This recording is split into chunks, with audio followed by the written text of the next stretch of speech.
Oi, pessoal, bem-vindos a mais um podcast. Hoje eu estou tendo a honra de receber aqui Humberto Baltar. Humberto, ele é pai atípico, se descobriu autista, vamos falar sobre isso. Ele é militante da causa.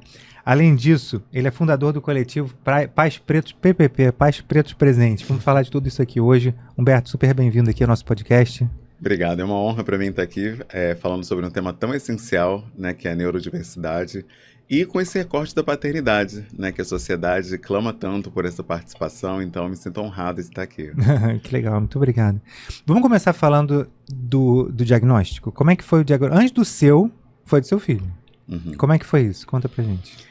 Quantos anos ele tem hoje? O Apollo tem 5 anos, né? 5. Pra quem não consegue me ver, né, eu sou um homem preto, com cabelo black, barba e bigode. Hoje eu tô com uma blusa social de manga longa, né, dobrada. E sou um homem autista, né, com TDAH, dislexia, enfim. Essa parte não dá pra ver, né? Nem autismo. a gente que tá... Pois é. E aí, foi muito importante para mim, na verdade, receber o diagnóstico, porque nós que somos pessoas pretas, a gente já é olhado de uma forma diferente socialmente. Então, perceber no meu filho a neurodivergência, que é algo que traz um outro recorte, para mim foi algo assim, até estimulante, na verdade, porque a gente já está tão acostumado a ser invisibilizado que a gente já vive, de certa forma, à parte, né, à margem. Então, quando você vê algo à parte dentro parte da parte. A parte da parte, né? A gente fica até curioso para ver como que vai ser essa vida, né? E o que vai se poder explorar e descobrir a partir daí, né? Então, a forma como eu encarei foi totalmente diferente de tudo que eu li até agora, porque eu só leio a galera falando de luto, né? De pesar, né? De adiamento de desejos, de sonhos, e uma coisa bem pesada, né? Inclusive... Homens que são ativistas, pais atípicos, né, colocam um peso muito grande no espectro. E eu acho que é possível, né, e necessário enxergar de uma outra forma. Caso contrário, fica muito difícil, até mesmo para empoderar nossos filhos, né? Uhum. Me fala, ele hoje está com 5 anos. O O diagnóstico Apollo dele está com 5, foi com 2 anos com o diagnóstico. 2? Sim. E ele é que nível de suporte? Então, a nossa neuropediatra, ela não é muito dessa linha, né, de cravar o nível de suporte. Cravar o nível, até porque isso é o que a sociedade mais quer, né? A sociedade está louca por uma etiqueta para poder te classificar num lugar, e aí vai ser melhor para eles, porque eu converso muito sobre isso com a minha esposa.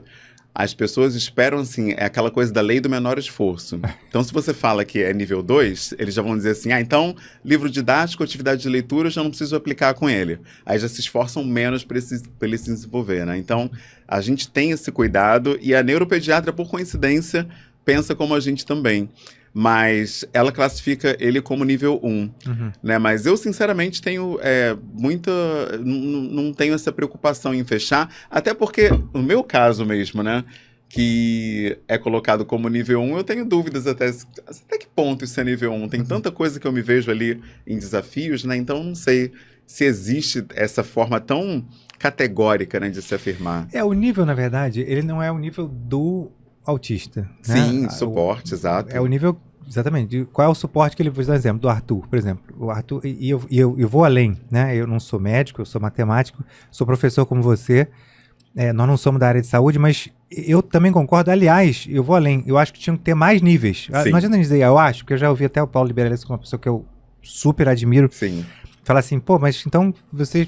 Isso aí é um negócio que é determinado mundialmente, pelo DSM e tal. Você pode fazer vai lá, se forma e faz o teu mestrado, doutorado e faz a tese propondo mais. Verdade, mas eu vou aqui como pai, no meu lugar de pai, dizer que eu acho que tinham que ter mais níveis. Por quê? Sim. O Arthur hoje é nível 3, Vitor também. Mas eles eram nível 3 mais comprometidos ainda do que são hoje. Continua sendo nível 3, porque precisa de muito mais suporte. Então, assim, eu tiro da cama, dou banho no Arthur, eu escovo o dente do Arthur. Do suporte. Eu que tenho que escovar o dente dele, eu que tenho que dar banho nele, eu que tenho que preparar a comida dele, Então, é um super nível de suporte. Mas eles eram piores ainda dentro do nível de suporte, no sentido, não olhavam no olho, já olha. A linguagem receptiva deles era muito ruim, hoje já entendem muito. Então, assim, você vê que podia ter um nível 4, podia ter um nível... Dentro do próprio nível 1, por exemplo, você tem nível 1... nível 1 menos comprometido, vamos dizer assim, nível Sim. 1, muito mais, já quase chegando no 2.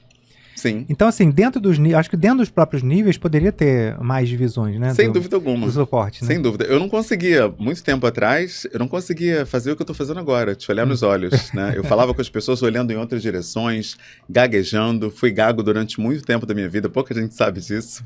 Mas... revelações vindo. Exato, exato. E até a carreira que eu escolhi também me ajudou demais nisso, porque eu comecei dando aula em cursinho, então... Essa coisa da conversação, né? Ensinar a pessoa a falar inglês. A comunicação, ela te obriga, né? A ter essa interação mais ativa. E eu, obviamente, não tinha ideia que eu era autista nessa época também. Mas consigo hoje, olhando para trás, ver como eu fui mudando ao longo do tempo, né? Então, muita coisa foi sozinho, sendo... sem saber. Exato, sem saber. Então, muita coisa foi sendo, assim, direcionada. Talvez até por essa razão de não saber. Eu acho que é interessante, quando a gente não fica tão amarrado por percepções que passam pra gente, a gente se limita menos e ousa mais. Isso vale para várias áreas da vida, né? Eu lembro que na faculdade, a gente estava lendo literatura inglesa, tem um autor chamado Oscar Wilde, e ele fala que se ele se casasse, a primeira coisa que ele faria no dia seguinte é fingir que não casou, esquecer completamente, porque... A gente fica, tá bom, como é que é a vida de casado? E você fica entrando em várias caixinhas, né, que a sociedade colocou, e aquilo te impede de viver plenamente a esperança, a forma, né, de ser uma pessoa casada, né? Então, acho que isso vale para o espectro também. Tem muita gente, e eu, como professor, até lamento em reconhecer isso, tem muitas pessoas que olham para a pessoa no espectro autista e não enxergam uma pessoa ali, só veem o autismo. Isso é muito comum na escola. Eu conheço pessoas que... No meu caso mesmo, né? Eu assumo uma turma nova, é muito comum a pessoa chegar da coordenação, olha, aqui você tem 4 TEA, tem 2 TDAH, tem um Down.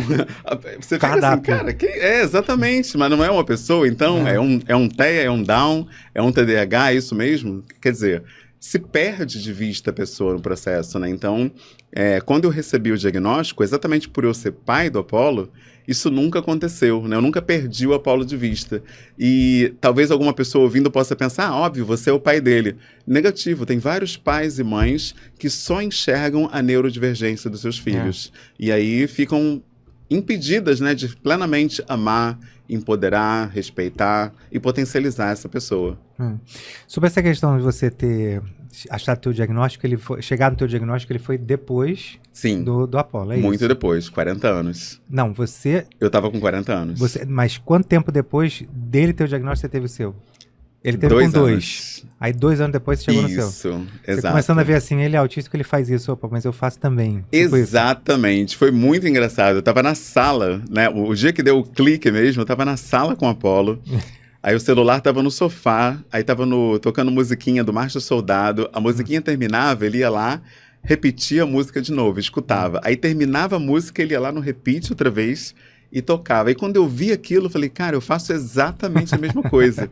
Né? E na época que eu ouvia muito rock e tal, eu gostava muito de Nirvana, e aí tocava aquela Smells Like Teen Spirits, ela acabava, eu repetia. Nossa, cansei de ouvir essa música milhares de vezes seguidas. E aí quando eu vi aquela cena, eu falei, cara, será que eu também sou autista? E aí fui investigar, depois de várias sessões, né, online, até porque ainda era pandemia na época, eu descobri não só o autismo, né, mas também o TDAH, a dislexia também, mas a dislexia eu já desconfiava, porque eu trocava até, não só dígito digitando, letra, mas escrevendo, eu trocava sílaba, escrevia a sílaba antes da outra, e altas habilidades também, que foi uma surpresa, mas não tanto, porque muitos concursos assim que eu fiz, eu passei em 3º, 2º, sem ter estudado nada, mas eu achava que era uma memória boa, uma coisa assim, porque estudar eu já sabia que eu não estudava. Minha família sempre me elogiou muito, nossa, Humberto é estudioso, pelas minhas notas, mas durante anos da minha vida eu me senti uma fraude, porque todo mundo me chamava de nerd, né, de CDF, mas eu não estudava, porque quando eu ia ler, as letras ficavam igual aquele caça-palavras, aquele monte de letra embaralhada, uma confusão. E depois eu fui descobrir que era a dislexia que fazia isso. Quando eu estava lendo durante muito tempo, chegava um momento que nada mais fazia sentido. Então, como que eu estudo, né, entre aspas? Eu, na verdade, gravo as páginas, né, e fica na minha cabeça. E aí é muito comum eu estar fazendo prova, por exemplo. Eu lembro no último concurso que eu fiz, eu tava olhando assim pro teto e a fiscal ali olhando pra mim, tipo, esse cara tá colando. Esse cara tá malando. Esse cara tem uma técnica ele vai fazer a nova. prova, não, tipo, hora passando, cara, olhando. Mas eu tava olhando pra cima, visualizando a página do ECA, né, que eu tava lembrando dos artigos, assim, e lendo, assim, a página na cabeça pra responder. Então é muito louco, assim, essa é uma cena meio do Gambito da Rainha, já viu essa série? Não. É uma cena que ela também fica olhando pro teto, e aí ela fica olhando, vendo calculando os movimentos do xadrez. Né? Tem uma cena exatamente dessa bacana. Nessa série. Pois é, e aí essa foi a maneira que eu tenho de estudar, né? Na verdade, eu tiro fotos das páginas, fotos mentais, e vou olhando essas fotos. Visual e memória, olha, tudo tem a ver com o espectro, né? Sim, exatamente. Na hora da sala de aula, daqui a pouco a gente volta para o caso do Apolo, mas assim, que eu quero explorar um negócio. Falar, não, mas na sala de aula e tal, aí as pessoas que estão em casa, muitos vão falar, mas como é que entra numa sala de aula com 40 crianças e vai bem sendo autista no meio de um monte de gente? Na verdade, me corrija se eu estiver errado, né? Ali você sente essa diferença? Vou te dar 2 cenários. Pai de autista, autista, entrou na sala, 40 crianças, mas você está numa posição de controle. A posição de botar entre aspas autoridade, que a gente sabe que no modelo da escola não é mais tradicional, né? Liberal tradicional, mas você está na posição que quem vai tocar a aula é você. Então, como você vai tocar a aula, você sabe qual é o conteúdo que vai ser dado. Teoricamente, tem um controle sobre a previsibilidade do que vai acontecer ali. É uma coisa. Segunda coisa, está dando aula, você não vai focar num aluno específico, você está dando... Ao não focar em um, isso é uma coisa que muita gente não entende, né? Como é que o autista consegue dar palestra?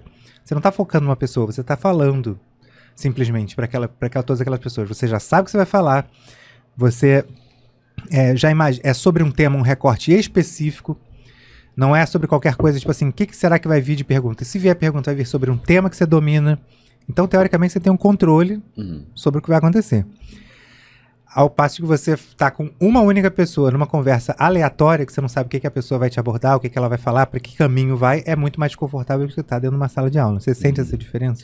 Olha, eu acho que o que me ajuda muito a trabalhar na educação, sendo um homem autista, são 3 coisas, na verdade. A primeira é essa que você fala, né, do controle. O fato de eu ser um professor, estar numa posição ali de, entre aspas, né, autoridade, dá um certo conforto. Tem a questão do roteiro também, eu já sei o que eu vou falar, né? A matéria, eu estudei, então volta também para o certo controle do conteúdo.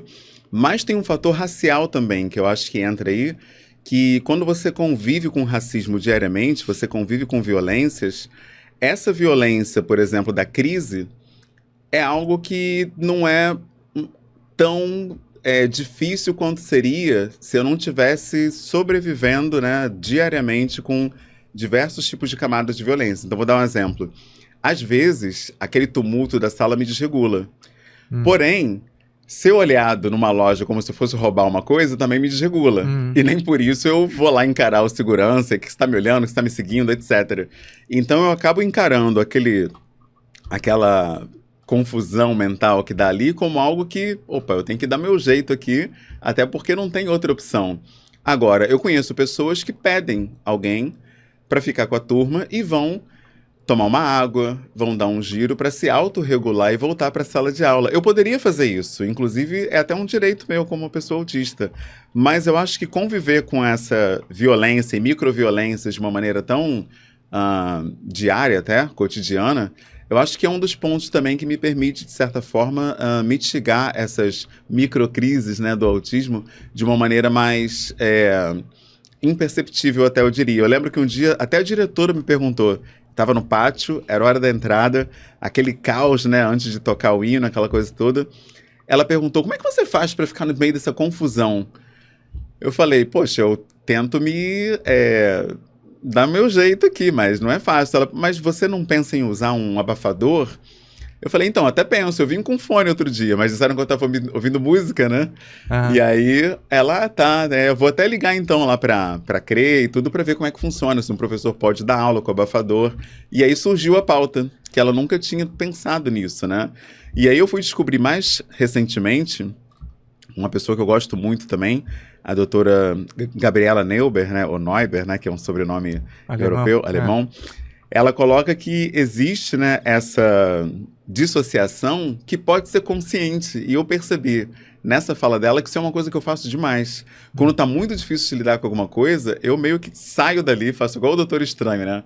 Saio do corpo físico, fico offline um pouco, me autorregulando e depois volto. Então eu faço muito isso quando tá nesses casos assim do tumulto extremo, gritaria, pânico, né? Eu lembro que na minha infância, hoje voltando, né, e vendo situações anteriores, uma coisa que era muito comum comigo era se tivesse uma briga perto de mim, o meu coração disparava na hora, eu me identificava com o ambiente.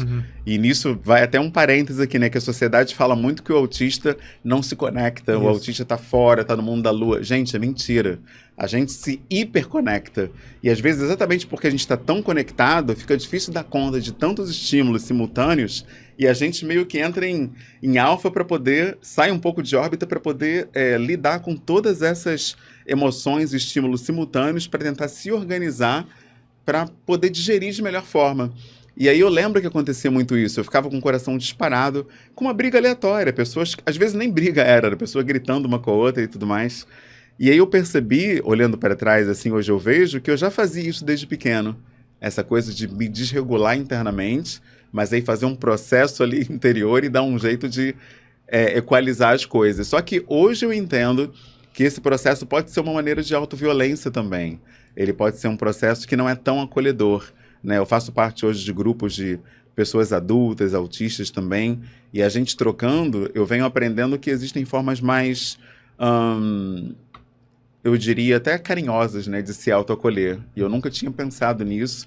A sociedade com essa coisa do homem, que tem que ser provedor, protetor, procriador, aquele cara que é invulnerável, eu percebi que eu aprendi a conviver com muitas formas de violência. E hoje eu já tento ser mais humano comigo mesmo, né? E eu percebo que as pessoas se surpreendem quando eu estou me acolhendo. Inclusive essas pessoas que dizem que o homem, ele não chora, o homem não fala dos sentimentos. Aí quando você faz essas coisas, essas próprias pessoas falam, né? Elas não estão preparadas para acolher um homem que se autoacolhe. Né? A ideia é que você deve realmente engolir o choro, engolir a própria dor e fingir que está tudo bem. Então eu estou aprendendo hoje, como pai atípico, como homem autista, a reconhecer para as pessoas quando eu não estou conseguindo lidar com alguma coisa, quando está difícil para mim. E eu vejo que o espanto e às vezes até a completa dúvida assim, do que fazer nos olhos das pessoas é nítida. Né? Então a sociedade como um todo, pelo que eu percebo, ela não está preparada ainda para esse homem que se vulnerabiliza de maneira consciente, né? Que chega, olha no olho e fala, tá difícil, me ajuda. É verdade. Deixa eu voltar um pouquinho para Paulo, para a gente resgatar um pouco do início da história. Perfeito. Ele foi seu primeiro filho? Primeiro filho. Primeiro filho. Quais foram os primeiros sinais que você sentiu nele para ir buscar o diagnóstico? O Apolo pequenininho, eu fazia aquela brincadeirinha clássica do aviãozinho na hora de dar a papinha, ele não acompanhava a minha mão. Eu fazia o não tinha rastreado. E ele me olhando, eu lá com o aviãozinho, ele nem...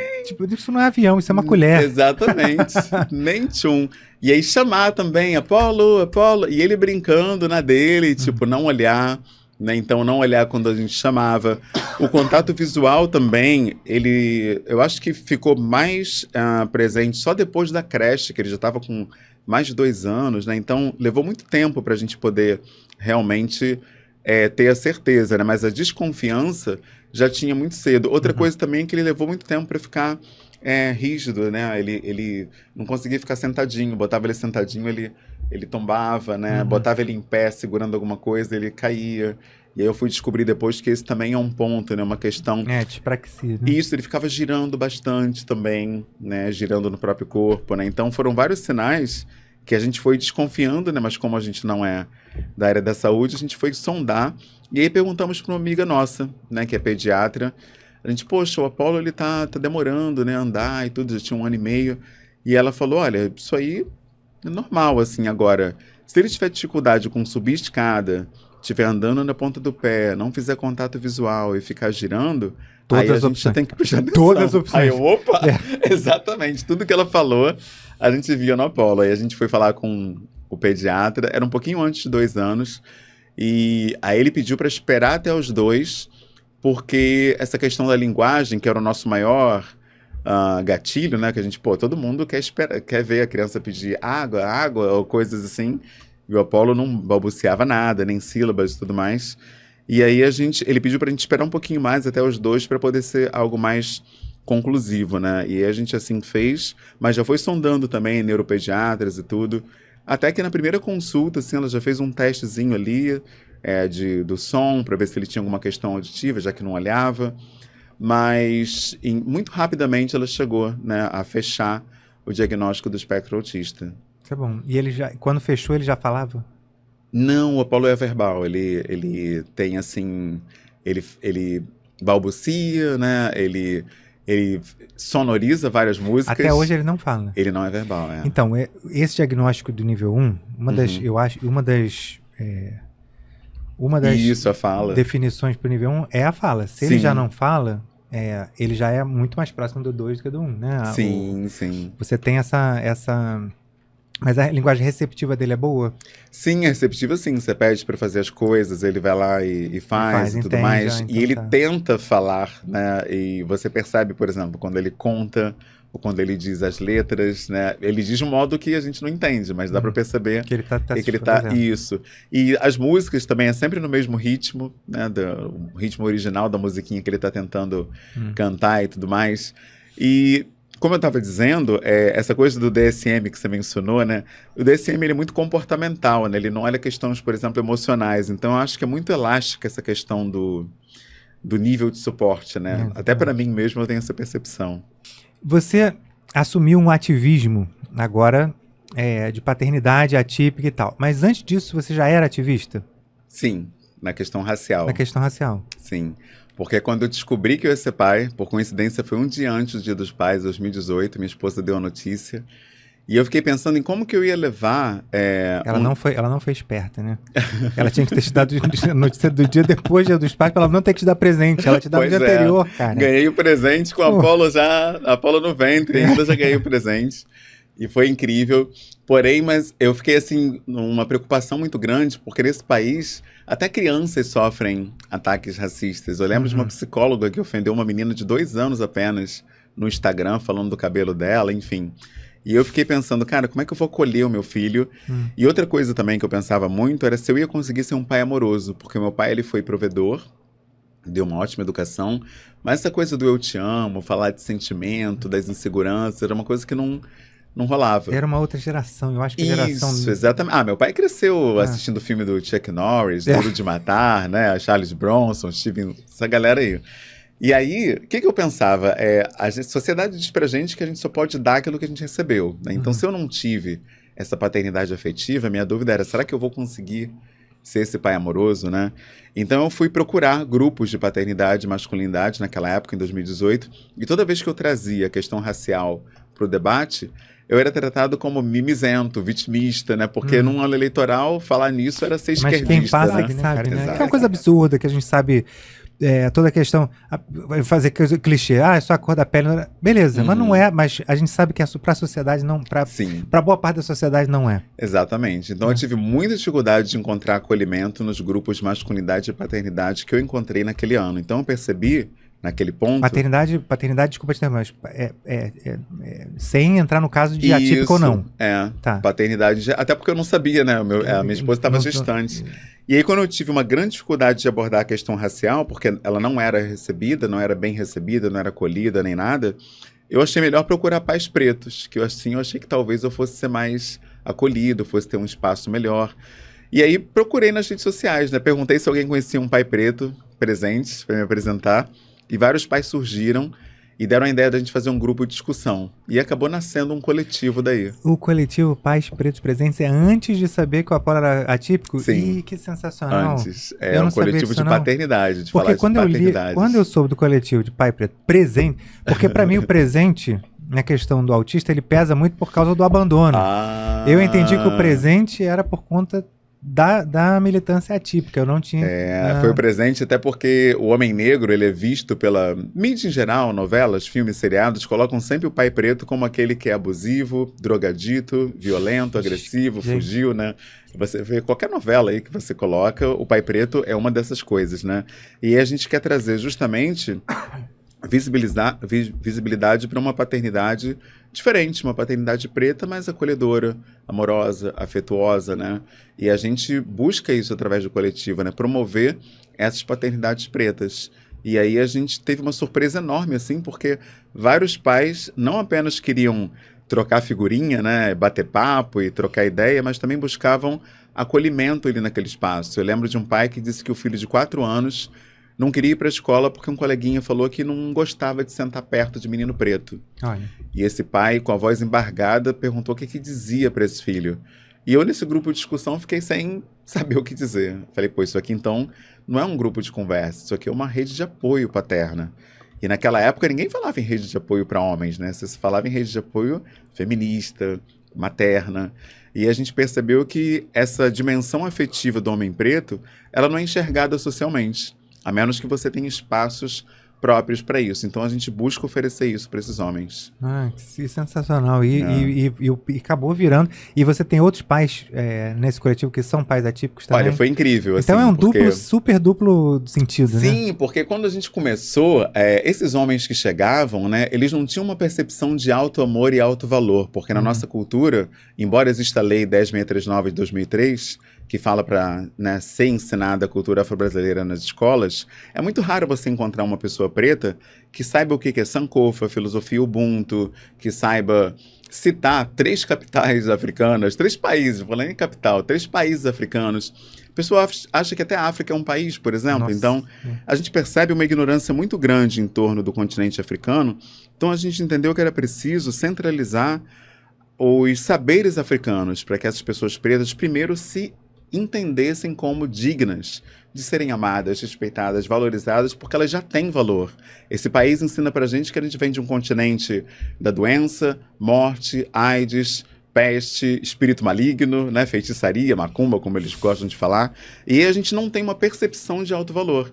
Então a gente centralizou a filosofia e a ancestralidade africana no coletivo, e isso foi muito importante, porque fez com que esses homens passassem a se valorizar.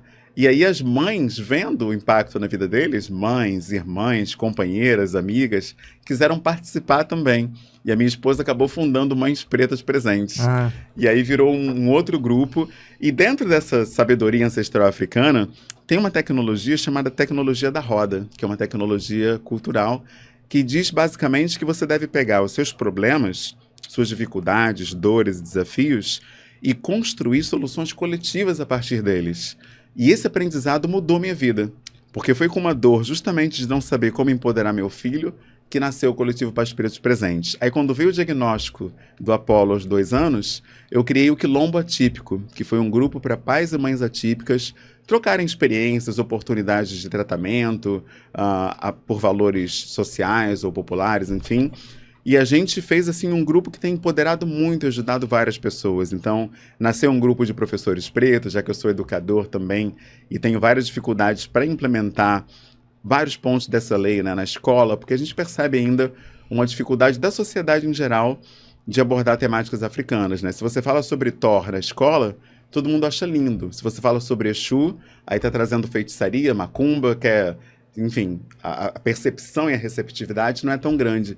Então, a gente, trocando com outros professores, descobre maneiras de trazer esses conteúdos para a sala de aula, né? E a gente viu que, no ponto da paternidade especificamente, tem muito repertório da ancestralidade africana que nos ajuda a acolher essas crianças, inclusive as crianças atípicas. Por exemplo, é muito comum em algumas etnias africanas enxergar o espectro autista e a neurodiversidade como uma abertura para dimensões superiores, um olhar diferenciado para a realidade, um pensar fora da caixa. Então, considera-se que essas pessoas têm canais abertos para transcendência.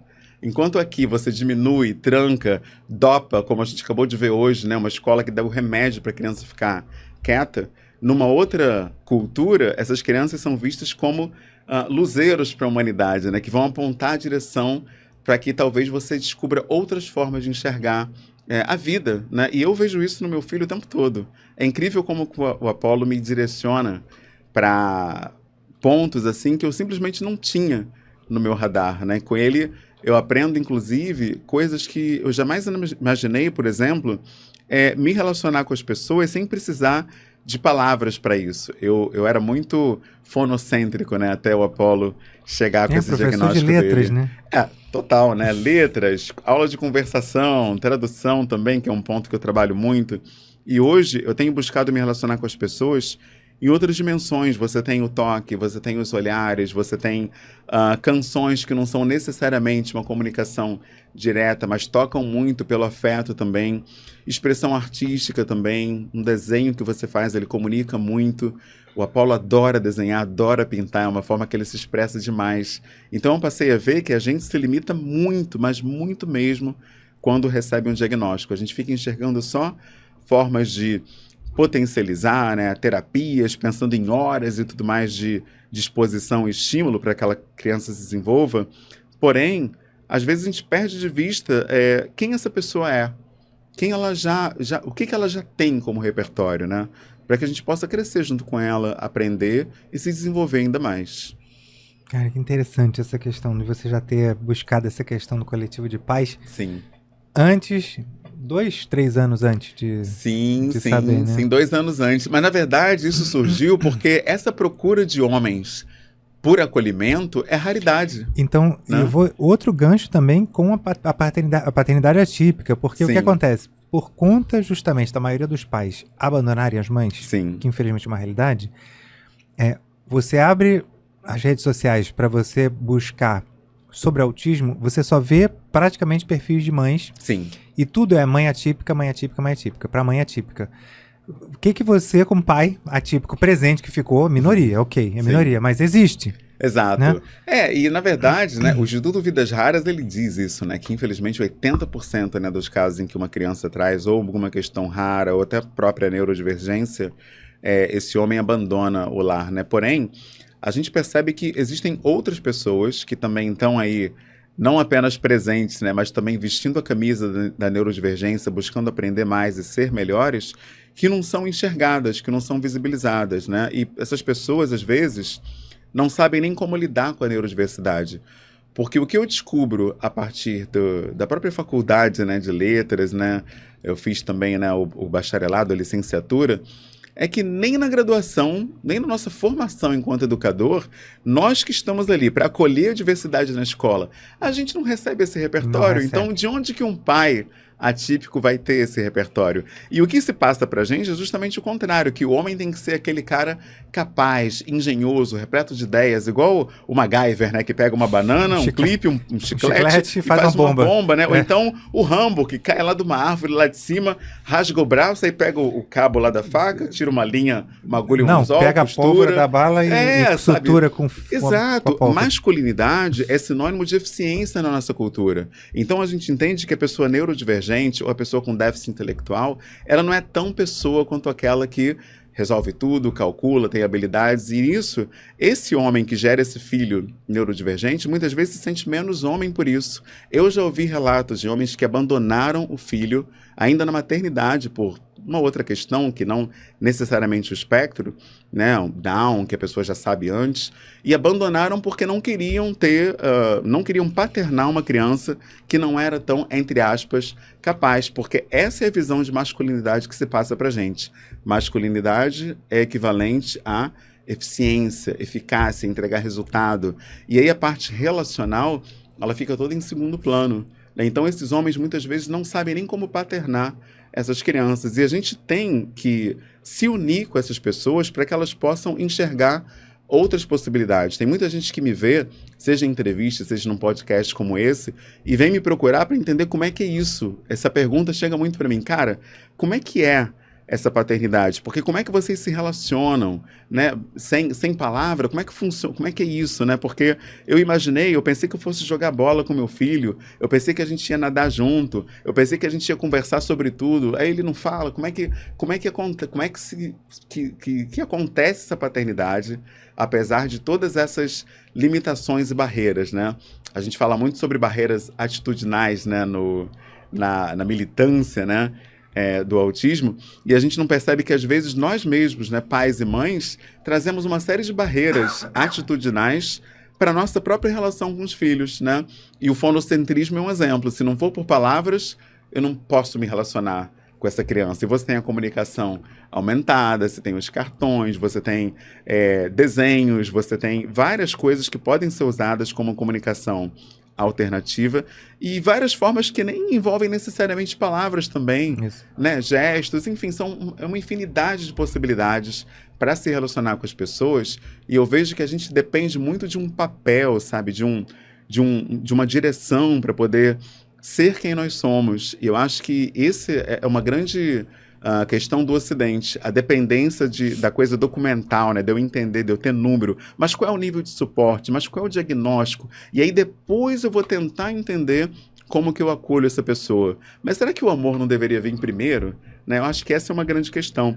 A gente fica dependendo muito de receita de bolo, como se relacionar com aquela pessoa, e nesse processo, muitas vezes, a gente se esquece de que o mais importante é olhar a pessoa que está ali, né, diante de nós. Eu vejo isso na escola, vejo isso no meu trabalho como educador parental. As pessoas querem, de verdade, amar os próprios filhos, mas não sabem porque aprenderam que penso, logo existo, né? Eu preciso da razão para eu poder me conectar com o outro. E se a razão não é tão óbvia assim, né? Se a linguagem não é tão direta assim, eu já não sei como se vai dar essa relação, como é que eu vou exercer esse paternar. E para os homens, isso é uma grande barreira, né? Não saber como paternar é algo que faz com que eles se sintam muito perdidos. Tem um provérbio africano que diz que uma pessoa é uma pessoa através de outra pessoa. Ou seja, eu preciso do outro para descobrir como eu posso ser melhor. Então eu tenho descoberto, né, através não só do Coletivo Pais Pretos, né, mas outras iniciativas que eu participo, Coletivo Pais Atípicos, Projeto Luz para a Minha Vida, e a própria igreja também, né? A minha igreja tem o grupo Pais Mágicos Especiais, que são de pais atípicos também.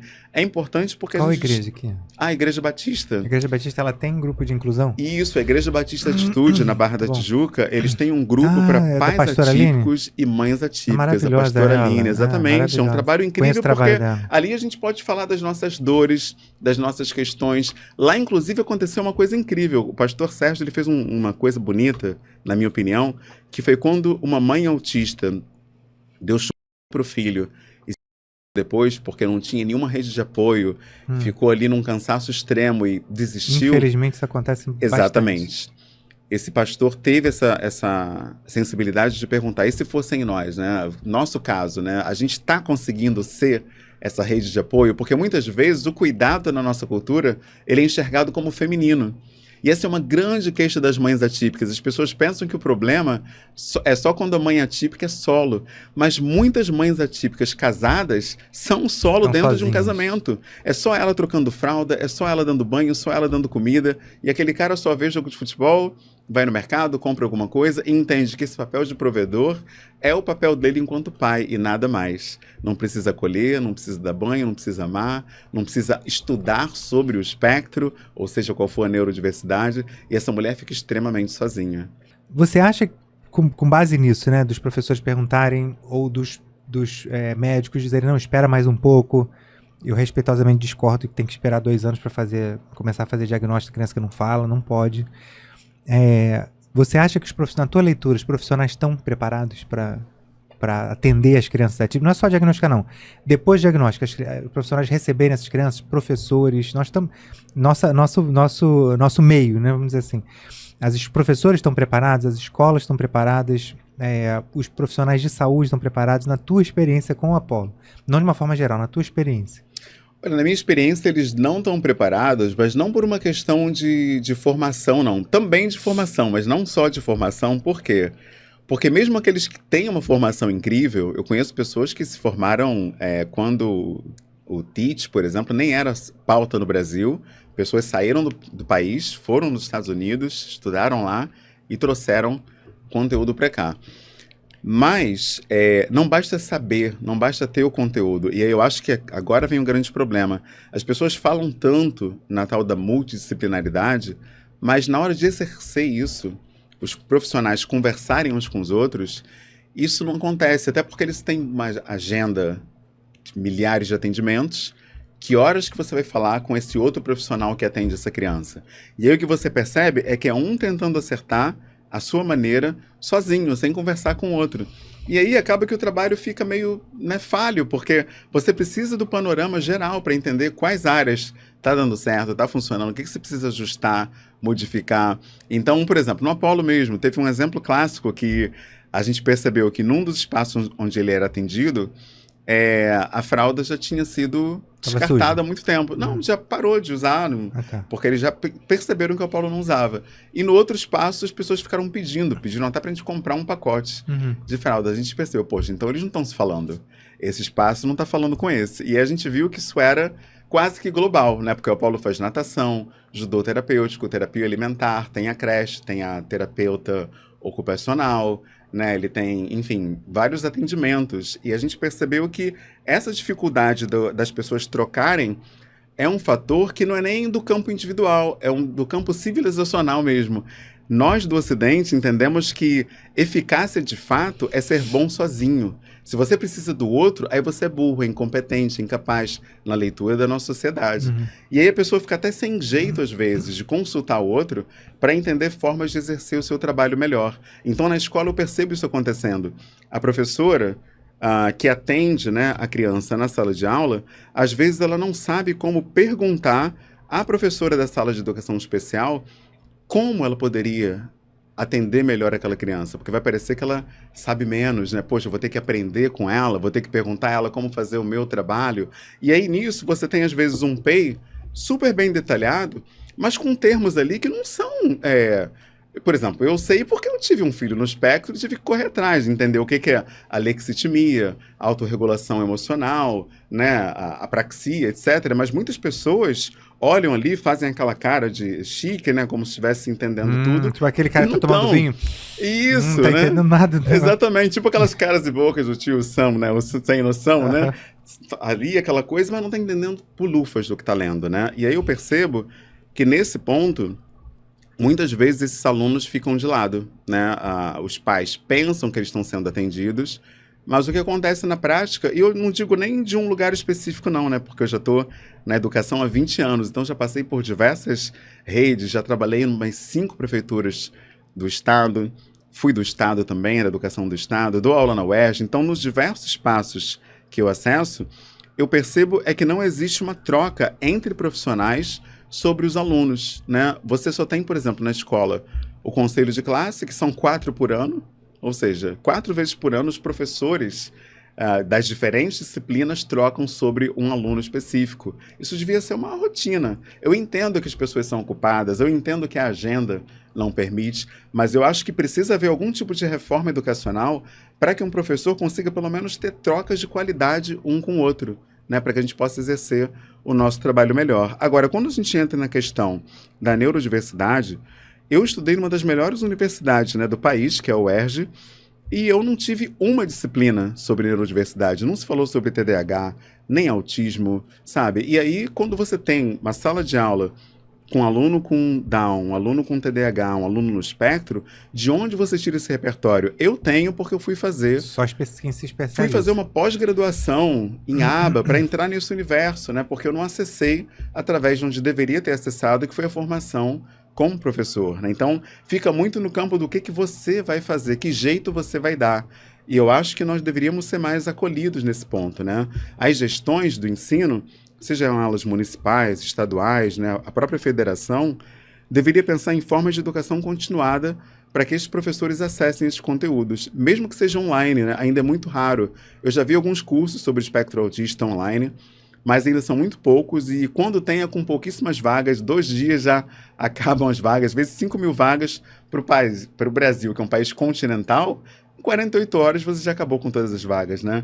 Então a gente precisa de mais, né? Eu vejo as pessoas muito perdidas, querendo, né, de fato acolher essas crianças em sala, mas não tendo repertório. E as famílias muito menos, né? Famílias humildes que não têm acesso à informação. Muitas vezes os filhos têm mais letramento do que os próprios pais. Então como é que esses pais vão acolher também essas crianças, né? Então para mim é muito difícil, como homem autista mesmo, estar em sala de aula, porque eu vejo como que falta repertório. Esse ano eu tenho uma aluna com altas habilidades e eu fico vendo, caramba, não se fala absolutamente nada, zero, sobre altas habilidades na formação de professores. E aí, como é que faz, né? Você tem uma aluna com altas habilidades em sala. Eu tenho várias estratégias porque eu me descobri com altas habilidades e passei a estudar o assunto. Mas e quem nunca nem ouviu nada? Que horas que vai estudar? Vai fazer pós quando? Se você trabalha 40 horas, chega em casa, tem um filho, tem uma série de questões para você lidar. E o professor né? Que, na verdade, Sim, professor não, que a gente chama de especialista, pronto. O professor especialista, ele tem...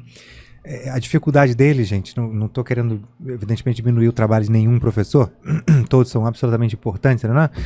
Mas o professor o cara especialista, ele tem que pegar 500 alunos para fazer a carga horária dele de 40 horas.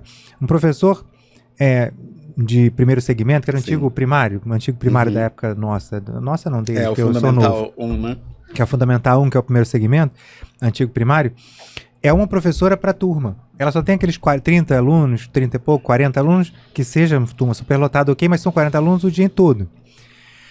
O professor especialista, ele tem tempos, então ele tem 2 tempos numa turma, acabou aqueles tempos, ele vai para outra turma, 2 tempos, 2 tempos, 2 tempos.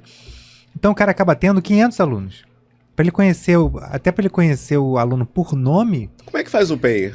Como é que você faz um programa exatamente individualizado com 500 crianças? Você corrigir 500 provas, você não tem 40 provas para você corrigir, tem 500 provas para você corrigir. Né? E assim, você sabe o nome dos mais bagunceiros e dos, de repente, mais inteligentes, mas você não, da grande maioria, você não sabe. Como você acolhe esse aluno? Eu estou com 40 alunos em sala, eu tenho um aluno no espectro desregulando. Como é que eu faço? Se eu for dar atenção para ele, tem 39 jogando bolinha, pegando material um do outro, xingando, professor me bateu, professor me xingou, professor... E aí, como é que faz? E muitas vezes a gente sabe que essas famílias não têm possibilidade de colocar alguém para acompanhar esses alunos, alguém qualificado, né? Uma acompanhante terapêutica que de fato seja terapêutica, né, com formação. O que a gente vê nas escolas, especialmente municipais, são as mães, quase sempre mãe, nunca vi um pai. Quase sempre mãe voluntária. Entrei em 2010 na rede, nunca vi um pai acompanhando o seu filho em sala de aula. Parece que é um cargo da mãe, né? E aí a gente vê que é uma pessoa que está ali dividida, não tem a qualificação necessária. E às vezes até mesmo quem tem a qualificação, nessas escolas que eu rodei aí desde a minha formação, lá atrás, 2005, na UERJ, eu já vi acompanhante, né, AT, na rede social, enquanto o aluno estava ali, às vezes, na sua estereotipia, né, e a pessoa vendo vídeo, né, vendo piada no celular. Ou seja, infelizmente é um trabalho que tem muitos desafios, tem muitos profissionais seríssimos, reconheço, já vi salas, inclusive, especiais de botar inveja em muitas clínicas particulares do Rio de Janeiro. Porém, falta muito acesso à informação. Quase sempre, quem tem um trabalho diferenciado, como é o meu caso, é porque a gente teve que correr atrás. E no meu caso é por causa do meu filho. Porque eu me descobri no espectro. Não é apenas porque eu quis ser o melhor professor para essas crianças. Quero ser sim, mas ter um filho no espectro foi um grande motivador para que eu estudasse o autismo, para que eu entendesse hoje o que é uma lexitimia, que às vezes a criança está com sede, nem ela sabe que ela está com sede, e eu preciso ofertar uma água, levar e tudo mais. Esse nível de sensibilidade só tem quem vive. Eu já levei o Apolo para espaços onde ele ficou horas e ninguém ofereceu uma água, uma coisa, esperando que ele pedisse. Mas como é que ele vai pedir se ele é não verbal? Sabe, falta essa sensibilidade. E a gente, quando é altas habilidades, a gente acha que tudo é óbvio para todo mundo. Então, acontece muito comigo de eu me irritar com coisas que eu achava que todo mundo estava percebendo. E eu, caramba, gente, mas se ele não vai pedir água, vocês têm que oferecer. Aliás, tem que escrever na agenda, por favor, ofertar água ao Apolo a cada hora. Se você não dá o comando, a pessoa não faz. É aquela coisa da lei do menor esforço. E isso é um grande gatilho de sobrecarga física e mental para pais e mães atípicos. Eu acho que a maior dor nossa, as pessoas pensam assim, né, e perguntam, vem cá, como é que é ser um pai atípico, né? E sempre essa pergunta chega com um olhar de, ele vai dizer que é difícil ter um filho autista. Mas eu juro, ter o Apolo no espectro autista é o menor dos meus problemas. A questão mais difícil para mim, sem dúvida alguma, é ter que ficar lembrando as pessoas o que elas devem fazer naqueles cargos que elas já deveriam saber, porque é a profissão delas. Eu tenho que dizer para um profissional que está com ele, que tem que oferecer água, eu acho que é um absurdo se esse profissional sabe que ele é não verbal e não vai pedir. Eu tenho que dizer que a pessoa deve mudar ele de posição, se ele está numa estereotipia, por exemplo, que aquilo vai desregular ainda mais se deixar ele solto. Eu acho que se a pessoa é qualificado, ele está num espaço terapêutico, como é que vai deixar o Apolo ali, sabe, estereotipando direto? Ele, por exemplo, gosta muito de ficar deitado, com as pernas pro alto, balançando para lá e para cá. E aí, quando eu não sabia, né, nós, enquanto família, a gente não sabia que ele tinha essa estereotipia, uma vez ele estava fazendo isso, eu achei bonitinho e tal, e fui fazer minhas coisas, né, tava escrevendo, aí eu reparei que ele ainda tava naquilo, 10 minutos passaram, opa, peraí. Aí quando eu fui até o Apolo, ele tava suando, a blusa molhada. Então aquilo, eu vi que ele estava realmente desregulado emocionalmente. E nesses espaços onde impera essa lei do menor esforço, os profissionais querem... Ele tá ali, não tá dando problema. Não tá dando trabalho, eles querem mais é fazer menos. Então, se a gente não ficar enquanto pais ali, por favor, muda o Apolo de posição, ou então dá um outro estímulo para ele não ficar estereotipando, as pessoas simplesmente deixam horas a fio e a gente percebe que é uma sobrecarga enorme ter que lembrar diariamente o que fazer. Por exemplo, a gente dá uma homeopatia para ele, para ajudar nessa questão do foco, para ajudar na concentração, para acalmar também, tem camomila também na homeopatia, são umas bolinhas. E às vezes a bolinha volta no estojinho, as pessoas não dão, mesmo a gente colocando o horário. São 2 vezes só, é só no almoço, antes da refeição e antes do jantar. Às vezes um profissional esquece e a gente percebeu que mesmo colocando na agenda isso acontecia. Caramba. E a gente fica, caramba, eu tenho que lembrar a pessoa de fazer o trabalho dela. E isso vai te gerando... E até que chega um momento que você acaba sendo até indelicado. Tipo, poxa, eu já pedi, eu já escrevi. O que eu tenho que fazer agora? É ligar para cá? É vir aqui? Como é que eu faço para vocês, né, darem um atendimento humano para o nosso filho? Tudo bem que são várias crianças, a gente sabe disso. Porém... vocês também sabem que são várias crianças e aceitam, né, a matrícula do aluno. Então, a partir do momento que você matricula, se torna sua obrigação dar o melhor atendimento possível, né? Então, isso vale para todas as redes, né? E na prefeitura, por exemplo, do Rio, que é onde eu trabalho, eu vejo um esforço lindo dos professores querendo aprender. Esse ano, eu até tirei foto lá na escola, porque no primeiro conselho de classe chamaram a profissional da sala de recursos para falar sobre capacitismo. Eu achei lindo aquilo e tirei foto, porque essa palavra, por incrível que pareça, não faz parte ainda do vocabulário dos professores. Não faz parte. Você fala para qualquer professor o que é capacitismo, a pessoa não tem a menor ideia. Então, ver uma escola preocupada em conscientizar esses professores para que eles possam, de fato, estimular os alunos da melhor maneira possível, eu achei aquilo muito bonito. Porque as pessoas, na verdade, elas não sabem que o capacitismo ele tem um espectro, né? Tem muita gente que acha que é só chamar, por exemplo, a criança autista de, sei lá, da lua. Mas é muito mais do que isso, né? É entender... Tem que beber água. Mas é entender que você não pode subestimar a habilidade dela em nenhum momento. Isso. Né? E tem várias formas de subestimar. Uma delas é você achar, por exemplo, que está atendendo a criança só dando um papel, um desenho para ela colorir. E eu vejo muito isso acontecer com crianças no espectro, né? Você dá um trabalhinho... já estou acolhendo. Mas, pô, pintar, qualquer pessoa pode pintar uma figura, né? É sobre isso também. Isso acontece muito com pais também. A tendência, quando tem uma deficiência identificada, qualquer que ela seja, é sempre você, infelizmente, presumir a incompetência. Presumir que não vai conseguir fazer. Mas isso aqui ele não vou tentar, porque isso aqui ele não vai conseguir fazer agora. Então, isso já é um tipo de capacitismo, de alguma forma, né? Existe um sentido bem amplo nessa Pintar, colorir, ligar, tudo bem, são atividades importantes, mas há muito mais a isso, né? Do que para ser explorado. E a gente está falando aqui do espectro, mas isso vale também para o TDAH, vale para a criança com Down, né? A gente precisa descobrir como potencializar o melhor possível esses alunos. E para isso, é muito importante esse trabalho conjunto com a sala de recursos. E não só a sala de recursos, mas também os profissionais que atendem essa criança. Eles precisam fazer relatórios, né, com diretivas mesmo para nós. Porque eu não sou neuropediatra, eu não sei que tipo de atividade, por exemplo, o Apolo vai responder melhor baseado no nível em que ele está. Nível de suporte, o atendimento. Então, eu preciso de ajuda da neuropediatra dele, né, enquanto professor, para que eu possa dar as atividades mais adequadas para ele. E eu percebo, por exemplo, que na escola, muitas vezes, o professor fica completamente isolado.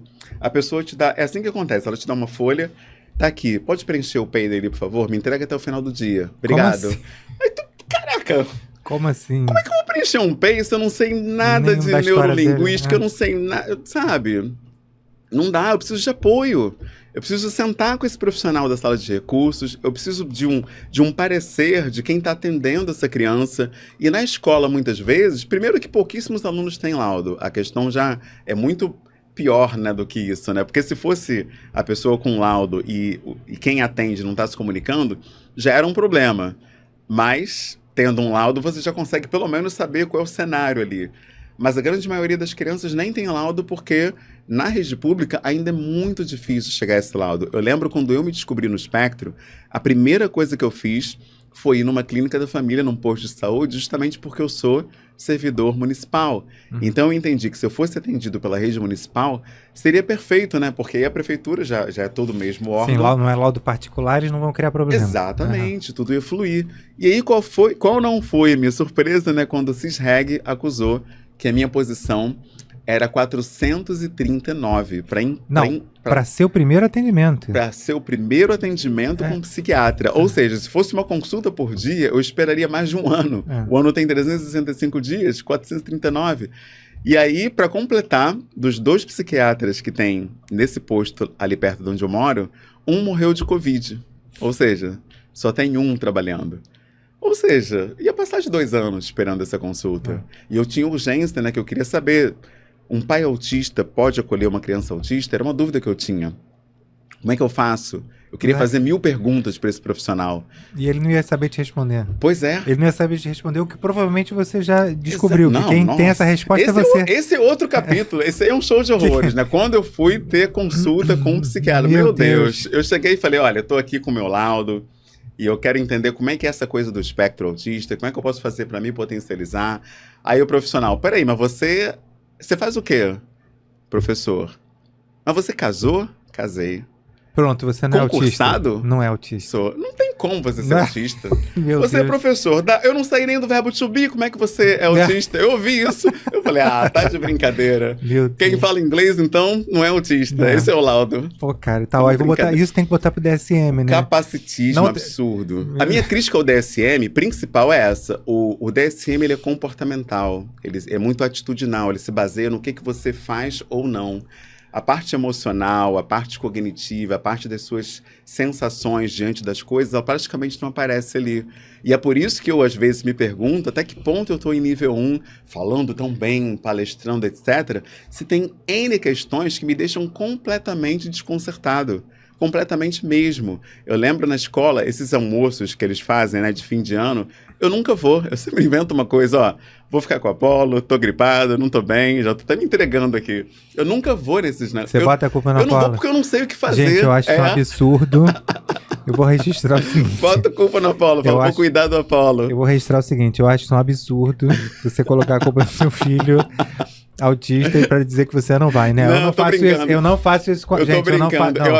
Eu tô falando isso que é o seguinte, eu faço isso com o Arthur direto. Eu vou assim na festa. Eu vou, cara, você não se sentir tão mal. Eu vou confessar aqui, eu faço isso direto. Eu vou na festa, já fiz isso várias vezes. Eu vou na primeira coisa, eu só fico 15 minutos, não fico mais de 15 minutos em cada festa. Eu vou marcar presença, mas aí eu chego lá. Aí a música tá alta, um monte de gente, a bagunça do cacete. Aí eu olho pro Arthur, eu tô doido pelo Arthur, tem uma crise, ele não tem. Ele não tem. Na hora da bagunça que eu quero ir embora, ele não tem. Aí eu olho pra ele, aí o Arthur, nível 13, tem uma dificuldade de coordenação motora, mas ele, como é que ele dança? A cabecinha dele começa... Uma zona do cacete querendo ir embora, aí eu olho pra ele, em vez de estar com crise, ele tá com a cabecinha dançando, eu, filho da mãe... Aí eu, fica bonitinho, fica quietinho. Aí eu vou levantar e falar, gente, o Arthur não tá muito bem, tá muito barulho aqui, vou embora. E ele tá bem pra cacete, e ele ficaria tranquilo. Cara, nem fala, o Apolo ama festa. O Apolo, se deixar, ele vira a noite numa festa. E eu passo pela mesma coisa. Só que eu falei que eu tava brincando por isso, porque eu hoje, a partir esses grupos, né, terapêuticos, grupos de apoio, tem um grupo que eu tô sempre, um grupo semanal chamado Adultos no Espectro, que é maravilhoso, né, porque...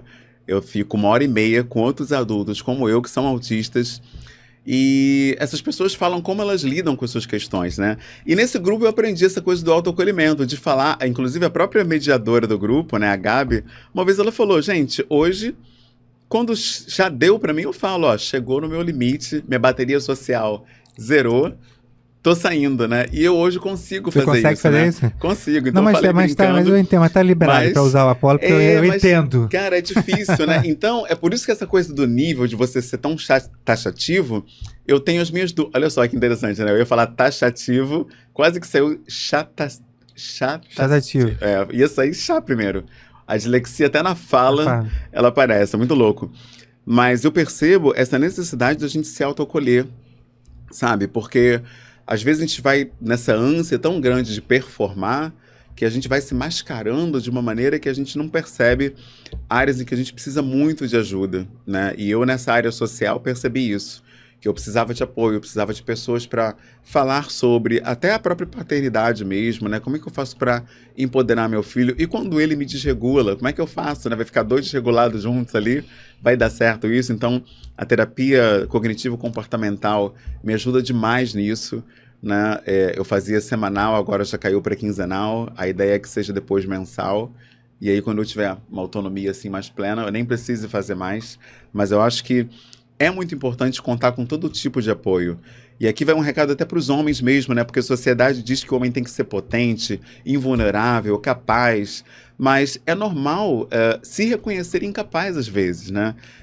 Dar conta não é uma missão fácil, né? Às vezes você simplesmente fica perdido diante de uma situação em que você não sabe o que fazer. Eu lembro quando a gente ainda não tinha o diagnóstico fechado, o Apollo uma vez ficou correndo de um lado para o outro do quarto, 1h30 da manhã, luz apagada, o Apollo correndo, e meu Deus, que é isso? O cara não sente sono, não tá cansado, tá nesse gás todo. E eu fiquei completamente perdido ali. E foi nesse dia que eu tive esse clique de criar o grupo Quilombo Pais Atípicos, né? O Quilombo Atípico, porque ali a gente pode se falar, se abrir, sabe? E falar, pô, como é que vocês fazem? Porque eu tô perdido com relação... E quando a criança tá muito agitada, como é que vocês fazem para trazer a criança para o momento, né? Para ela te olhar, para ela interagir? Como é que puxa de volta, né? Que muitas pessoas simplesmente fingem que tá tudo bem e entram nesse lugar da dissociação, né? Não tá acontecendo nada, coloca uma viseira ali e vai para outra dimensão. E eu não queria ser, e não quero ser esse tipo, nem de pai, nem de educador, nem de amigo. Eu quero ser uma pessoa que está presente de fato. Então, o Presentes do País Pretos Presentes é isso. Não é só estar presente de corpo físico, né? Mas estar presente, inclusive, com a potência para acolher verdadeiramente as pessoas. Então, as mulheres, elas sofrem demais na vida atípica. É impressionante como que elas são invisibilizadas, né? E elas são as que mais assumem, né, esse cuidado. E justamente por isso a sociedade fica com uma ideia de que mãe dá conta, mãe é guerreira, a mãe já nasce com o coração, Essas sabe? Essas frases, né? São as piores frases do mundo. Esse mito do amor materno incondicional. E Você é também especial, ganhou um filho especial que Deus te deu. O anjinho azul. E o homem, ele tem também esse mito da incapacidade paterna, que a gente precisa quebrar. Então, acho muito importante vir a público falar sobre não apenas o meu diagnóstico no espectro autista, mas o do Apollo também, e a importância de ser um pai que busca amá-lo e acolhê-lo da melhor forma possível, para que esses homens percebam que isso é possível. Infelizmente, muitos casais até se dissolvem diante do diagnóstico porque as pessoas não sabem como vão lidar com aquilo, né? Porque parece ser uma missão, assim, impossível, né? Pensar em ter outro filho, então, é um gatilho enorme. Eu estava lendo uma postagem esses dias, né, de um médico que tem 2 filhos, está vindo o terceiro, e as pessoas perguntam, você não tem medo, né, de vir mais um autista? E eu achei incrível a resposta dele, porque me lembrou essa história do luto, né? As pessoas me perguntam, como é que foi o seu luto? Eu falo, pô, mas quem morreu? Que luto? Ah, mas não teve luto? Cara, se você acha que... Aliás, essa palavra comorbidade também, né? Mórbido, né? Que lembra morte.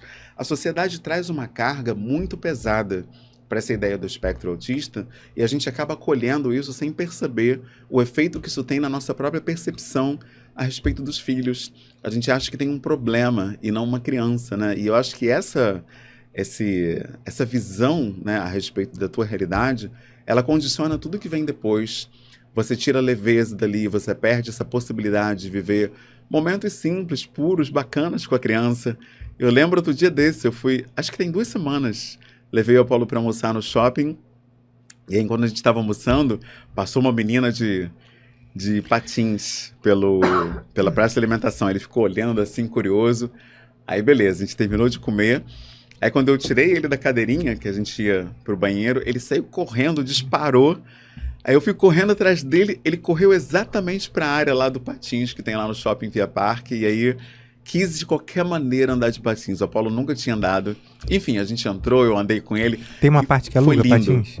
Sim. E foi lindo, porque eu nunca tinha patinado, o Apolo também não, e a gente ficou 1 hora lá. Eu achei que ia ser só 15 minutinhos pra ele ver como é que era e tal.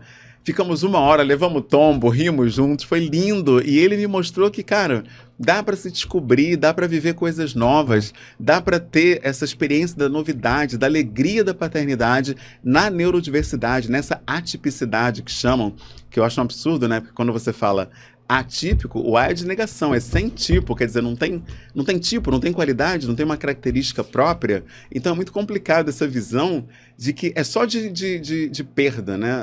Quando você olha a neurodiversidade, é um olhar que você perde as características, você perde esse sabor, você perde até a alegria, né? Já que se fala em luto, e aí você fica meio que apenas relegado a um lugar de lamento, de dor, de sofrimento. Tanto que você fala dessa realidade, já vem todo mundo, não, mas ele é um pai atípico, peraí, já vem com aquele ar de, pô, vamos acolher, vamos... Tudo bem, realmente, não é fácil.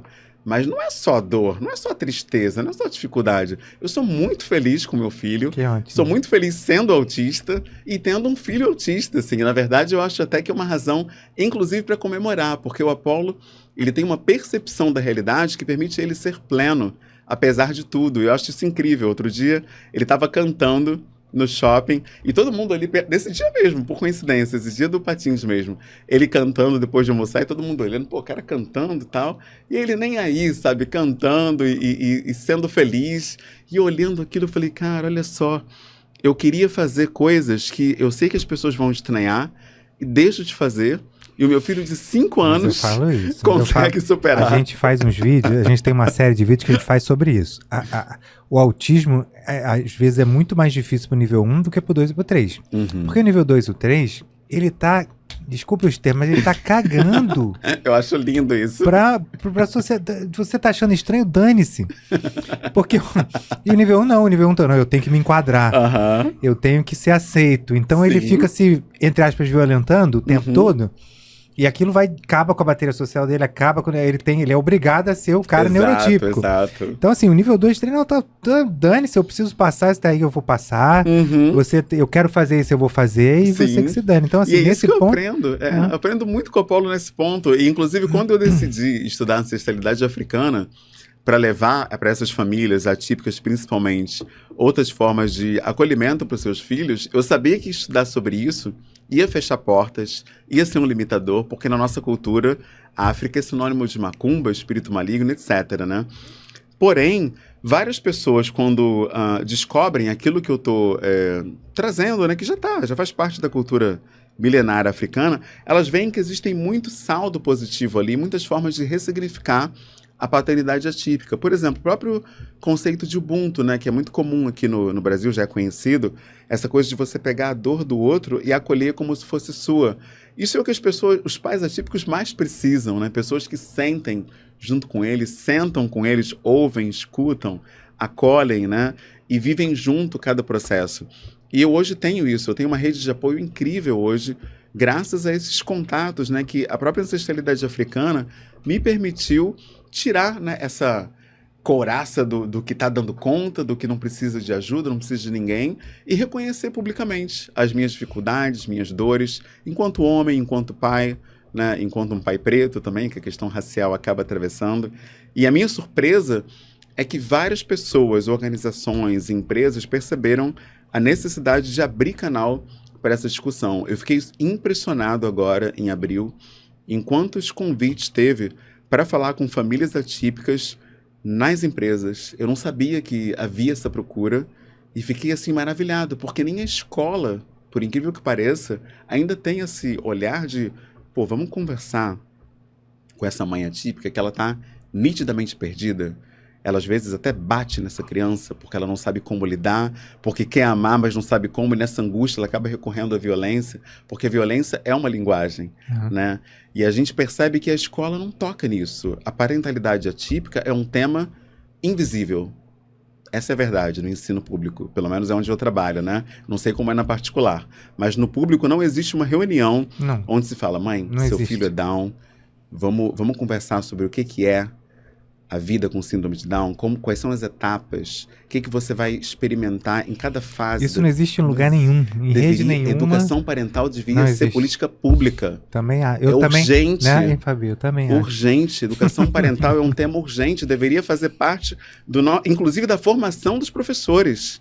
Porque mesmo que eles não sejam pais, eles estão paternando, porque a ancestralidade africana ensina que é preciso uma aldeia inteira para educar uma criança, né? Então a gente está paternando também, até porque muitos de nós passa mais tempo com essas crianças que os próprios pais. Um pai que trabalha 40 horas, ele chega no fim do dia, ele só dá aquele beijinho na testa da criança, ela vai dormir, e essa é a relação em dia de semana, de segunda a sexta. Eu fico de 7h30 da manhã até 5h30 da tarde com essas crianças. Ou seja, 10 horas, às vezes o pai não fica esse tempo no dia, né? Então a gente precisa entender de educação parental, autorregulação emocional, precisa entender como é que faz essa história aí, que o pessoal fala tanto de comunicação não violenta. O que é isso? O que é disciplina positiva? Tá errado dar um berro com um aluno, eu xingar um aluno, como acontece, infelizmente, em muitas escolas? Jogar um apagador na cara do aluno.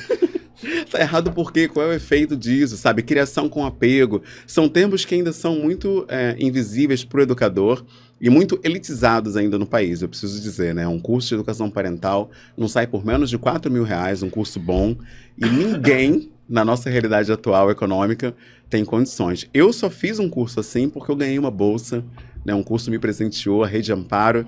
Eu fiz uma formação de 2 anos como educador parental. Isso me ajuda demais, não apenas como pai, mas principalmente como educador, né? Então a gente precisa disso. E eu acho que futuramente, provavelmente, isso vai fazer parte da formação dos professores, porque é um tema urgente, principalmente no pós-pandemia.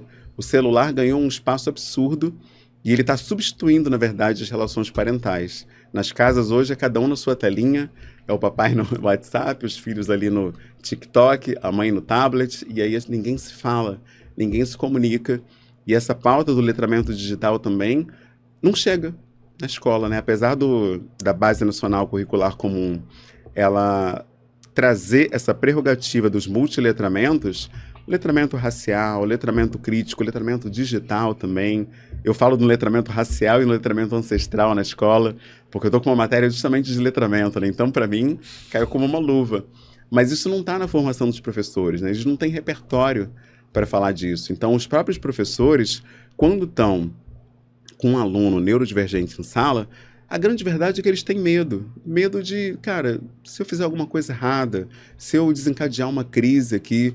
Então, o que se faz quase sempre é delegar atividades para aquela pessoa que está acompanhando fazer junto, aí o dia termina, o sinal toca e acabou mais um dia, né? Então, eu acho que os professores precisam desse acolhimento também em termos de formação. E aí fica até um apelo, né, que os nossos governos investam mais em formação continuada, porque eu não tive e está fazendo muita falta. Não, e não tem, né, Gera? Você, provavelmente mais jovem do que eu, teoricamente, acho que você deve ter se formado depois de mim. Na minha época... Sim, formei em 2005. Na minha época também, a gente só tem 2 disciplinas, no máximo. E mesmo assim não te ensinam nada sobre educação especial. Uma que chama educação especial mesmo, que tá ali é marcos legais só. Sim. Porque é a Convenção de Salamanca, porque não sei o que, te ensina marcos legais. E outra que é Libras. Exato. Que eu não lembro mais nada. Que é só para você dizer, não, Libras é um idioma, é uma língua própria, não só sinais, é tipo um idioma. É um idioma. E aí ensinava algumas frases, tudo. Eu particularmente, você não usa, não lembro mais nada. Acabou. Uhum. Como é que você dá aula de matemática para autista, para Down, para não sei o que, não aprende? Sim. Então, assim, até hoje, e não é só a nossa de licenciatura, não. A de medicina também não. Exato. Hoje você forma um pediatra que não sabe trabalhar o autista, que não sabe receber uma mãe que não tem nenhum conhecimento com uma criança autista e falar, mãe, eu preciso avaliar essa criança. Uhum. O próprio pediatra não tem, ele tá lá, vai avaliar, enfim, tudo que é da pediatria. A criança tomou vacina tal, não tomou, a curva é essa aqui, a curva não é. Mas ela não tá com o olhar formado, a não ser que ela vá por conta para procurar especialização, ela não vai. A mãe vai passar lá e não, tá tudo bem, cada uma tem seu tempo. O pediatra fala isso. A maior luta do autista hoje é encontrar um terapeuta especializado em autismo, né? Porque a maioria deles não sabe nada. E até para acolher essa pessoa em terapia, falta repertório. Isso acontece na questão racial. A gente está num país que tem 56% da população afrodescendente e ainda assim a questão racial ela não faz parte do repertório da maioria dos terapeutas. Você fala sobre o peso que o racismo tem na sua vida, eles dizem que você está tendo um complexo, né, de inferioridade, uma percepção, né, enfim, e não tem repertório para lidar. Então é muito difícil, são muitos desafios, né? Tem uma coisa interessante dessa questão racial com o autismo. Nós não temos pesquisa oficial no Brasil. A pesquisa oficial que existe, que a gente se baseia, é americana, do CDC. Eu não sei se chegou a ler a pesquisa toda. Eu li a pesquisa, essa última de 2020, que eles publicaram em 22. O salto que está tendo nos últimos... Eles fazem de 2 em 2 anos a pesquisa. 2020, 2018, 2019, até o ano de 2000, que eles publicaram em 2002. Foi a primeira. O salto que tem dado ultimamente no crescimento do autismo, na pesquisa do CDC, se deve... A população de autistas brancos está relativamente estável. E o boom que subiu toda a curva do autismo, que hoje está em 1 a 36, vai publicar uma esse ano. Eu acho que em 2024 eles vão publicar os dados de 22. Esses dados que nós temos hoje de 22 são os dados de 20. Esse salto que deu está em cima da população preta,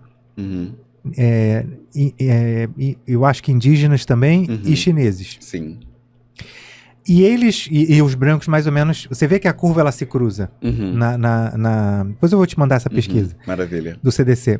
E aí eles, os técnicos, eles concluem o seguinte: não é que estão nascendo agora autistas pretos, chineses, asiáticos, né, que eles chamam, perdão. Asiáticos e indígenas. Não. É que essa população que historicamente tem menos acesso à informação, menos acesso, diagnosticava menos.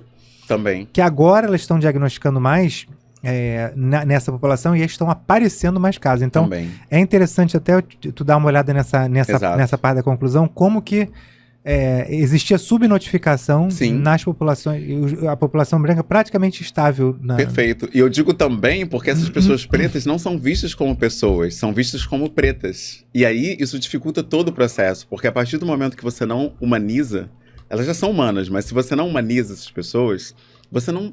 Como é que você vai enxergar autismo numa pessoa que você nem enxerga como pessoa, em primeiro lugar, né? Eu, por exemplo, passei toda a minha infância no trabalho da minha mãe, ela foi empregada doméstica, na casa de uma assistente social num hospital. Branca. Exato. Então, nesse espaço, você tem crianças das mais diversas questões, de todo tipo. E eu me pergunto, eu vivei nessa casa de 1 ano a 11. Será que não passou nada assim que desse uma suspeita que eu estivesse no espectro? Mas antigamente, eu vou até não... eu não sei se tem a ver com a cor da pele, com a raça, na época. Porque antigamente, vou colocar, o Arthur tem 20 anos, né? Quer dizer, daqui a 3 dias vai fazer 20 anos. Né? Não é, porque assim, nessa época, o autista nível 2 e 3 era o esquizofrênico.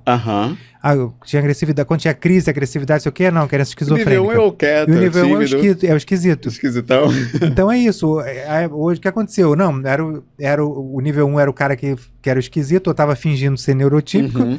E o nível 2, 3 era o esquizofrênico. Então, é meio... De repente, você, por ser nível 1, você não, ele é muito CDF, é muito nerd, é muito esquisito, mas não é autista. Não tinha essa noção, exato. Né? Mas o fato de você não socializar, não interagir, você viver no seu mundo, ele desperta dúvidas, né, de pelo menos você procurar alguém, né? Eu vejo muito isso, e isso é uma coisa, esse é um ponto que eu já via também. A criança que não socializa, em modo geral, ela preocupa, né? Pô, por que não brinca com todo mundo? Todo mundo brincando, o cara tá sozinho ali brincando de terra com uma pedra, a pedra vira um brinquedo, que isso, né? Então, isso desperta uma certa curiosidade. E aí você tem 2 pontos, né? Essas pessoas não são tão humanizadas quanto as pessoas não negras. E outro ponto é que muitas vezes fica para a própria pessoa o diagnóstico, né? Que é o meu caso, por exemplo. O autodiagnóstico, ele é o diagnóstico que sobra para pessoas pretas muitas vezes. E aí hoje você tem, com acesso da informação pela rede social, muitas famílias, pô, mas eu acho que minha filha tem isso aí, eu acho que meu filho, acho que eu, e aí a pessoa Mas vai isso que o investigar. CDC falou. Exatamente. É isso que o CDC, é isso que os Fica por técnicos conta da CDC própria falam. pessoa preta, né? Você tem que correr atrás Isso que para eles poder. E é Que- incrível, né? Porque se você não assume, né, não pega para si essa responsabilidade e fica esperando da escola, da política pública, do outro ver e te encaminhar, nossa, você fica muito aquém, principalmente quando você é pessoa preta, né? Isso. Então você não ser enxergado como tão humano quanto aqueles que não são negros, eu acho que isso traz um peso muito grande para esses pais e mães atípicos e para nós que somos autistas, né? Porque se eu, como homem preto, estou chegando, dizendo que eu estou no espectro e buscando um atendimento melhor, e a pessoa está dizendo, não, você não é autista, você dá palestra, você etc, etc. Ela traz aquela autoridade, né, de médico e tudo mais, e fica uma coisa até cansativa. Aí você, tá bom, então como negócio fala? é procurar, Te invalida, te né? invalida, né? Aí você tem que procurar um outro profissional, né? E é muito difícil esse processo de encontrar acolhimento quando a gente tem um diagnóstico tardio. Mas mudou a sua vida esse diagnóstico tardio? Nossa, o diagnóstico tardio foi o melhor presente que eu recebi nos últimos anos, assim, na minha vida, porque eu pude aprender melhor a como explorar os meus potenciais, né? As ideias que eu tenho, enxurrada de ideias que o TDAH me dá, por exemplo, me permitiu ter várias profissões que eu nem imaginava que eu fosse ter há 5 anos atrás, né? Se hoje eu sou palestrante, consultor étnico-racial, faço mediação de grupos de apoio, educador parental, tudo isso veio porque eu passei a acolher essas ideias. Antes eu achava que era rompantes, que era viagem, nada a ver. Agora, quando vem uma ideia que eu percebo que ela tem aderência no que eu já venho fazendo, eu examino aquilo e vejo a viabilidade. E se eu percebo que é possível fazer algo em torno, sai um trabalho dali, um trabalho bacana. Esse exemplo que eu dei agora, das famílias atípicas nas empresas, foi uma coisa que surgiu dessa forma, né? Eu pensei, poxa, as famílias querem esse acolhimento, ninguém está falando sobre, só que ninguém está falando sobre porque ninguém está trazendo a pauta. Então, eu fiz o meu portfólio, mostrei para as empresas e o interesse foi enorme. Então, eu vejo que esses pais e mães atípicos são extremamente solitários e não tem com quem falar. Tanto que na igreja, por exemplo, tem gente que se muda, né?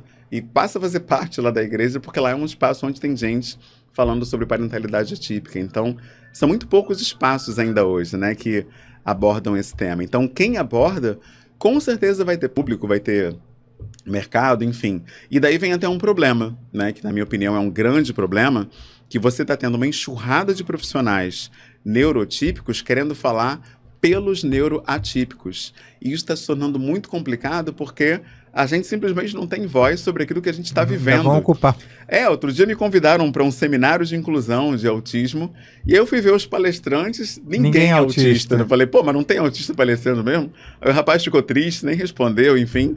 Mas eu pensei, cara, como é que me chama para um evento onde eu vou ver todo mundo falando sobre o que eu vivo diariamente e não tem ninguém como eu ali falando da perspectiva, né, de ser autista? Como é que é essa história de interocepção? Eu passei anos achando que eu era louco, porque eu escuto meu coração bater, tem momentos que eu ouço o meu sangue circulando. Eu queria saber o que era isso, que eu não tinha a menor ideia. Quando eu vou tomar banho, tem dia que a sensibilidade está maior, eu escuto as gotas caindo e o meu tímpano fica vibrando a cada gota, fica um negócio assim de louco. E aí eu fui descobrir depois, né, que isso faz parte não apenas do espectro, mas também das altas habilidades, essa hipersensibilidade. Eu tinha questões na pele durante toda a minha infância, hoje eu estou entendendo melhor do que se trata. Então, você passa ali décadas da sua vida se achando ou um maluco ou um monstro porque quando você entende microexpressões faciais das pessoas, e você entende quando uma pessoa está triste, quando ela está sofrendo, quando ela está sentindo remorso, quando ela está sentindo culpa, você passa a achar que você tem a ver com aquilo, porque ninguém mais está percebendo, e você tá, parece que é uma coisa entre você e aquela pessoa. E eu lembro várias situações da minha infância que eu senti um peso, assim, de ver alguém perto de mim sofrendo, parecia até que eu tinha a ver com aquilo, eu sofria junto, né? E hoje eu entendo que é uma hiperconexão que a gente tem, na verdade, com as pessoas. Por isso que toda vez que eu vejo alguém falar que autista é desligado... Não tem empatia. Caramba, eu fico pensando, cara, você não entendeu nada de autismo. E o meu filho, então, nossa, ele só de bater o olho em mim, ele sabe como eu tô. E pela resposta que ele dá em termos de sorriso, atitude, eu vejo, né, o que ele tá recebendo ali do que ele vê. E é muito nítido, assim, como que ele vê até mesmo sensações e emoções, né? Então, é muito bonito você se entender né? E o diagnóstico, ele te abre para essa possibilidade, né? Hoje eu consigo conviver com o TDAH de uma maneira muito mais saudável do que antes, né? Porque quando eu não tinha a menor ideia que eu tinha o TDAH, o que acontecia? Eu seguia esses impulsos que são ali bombardeados, né? Vem o tempo todo.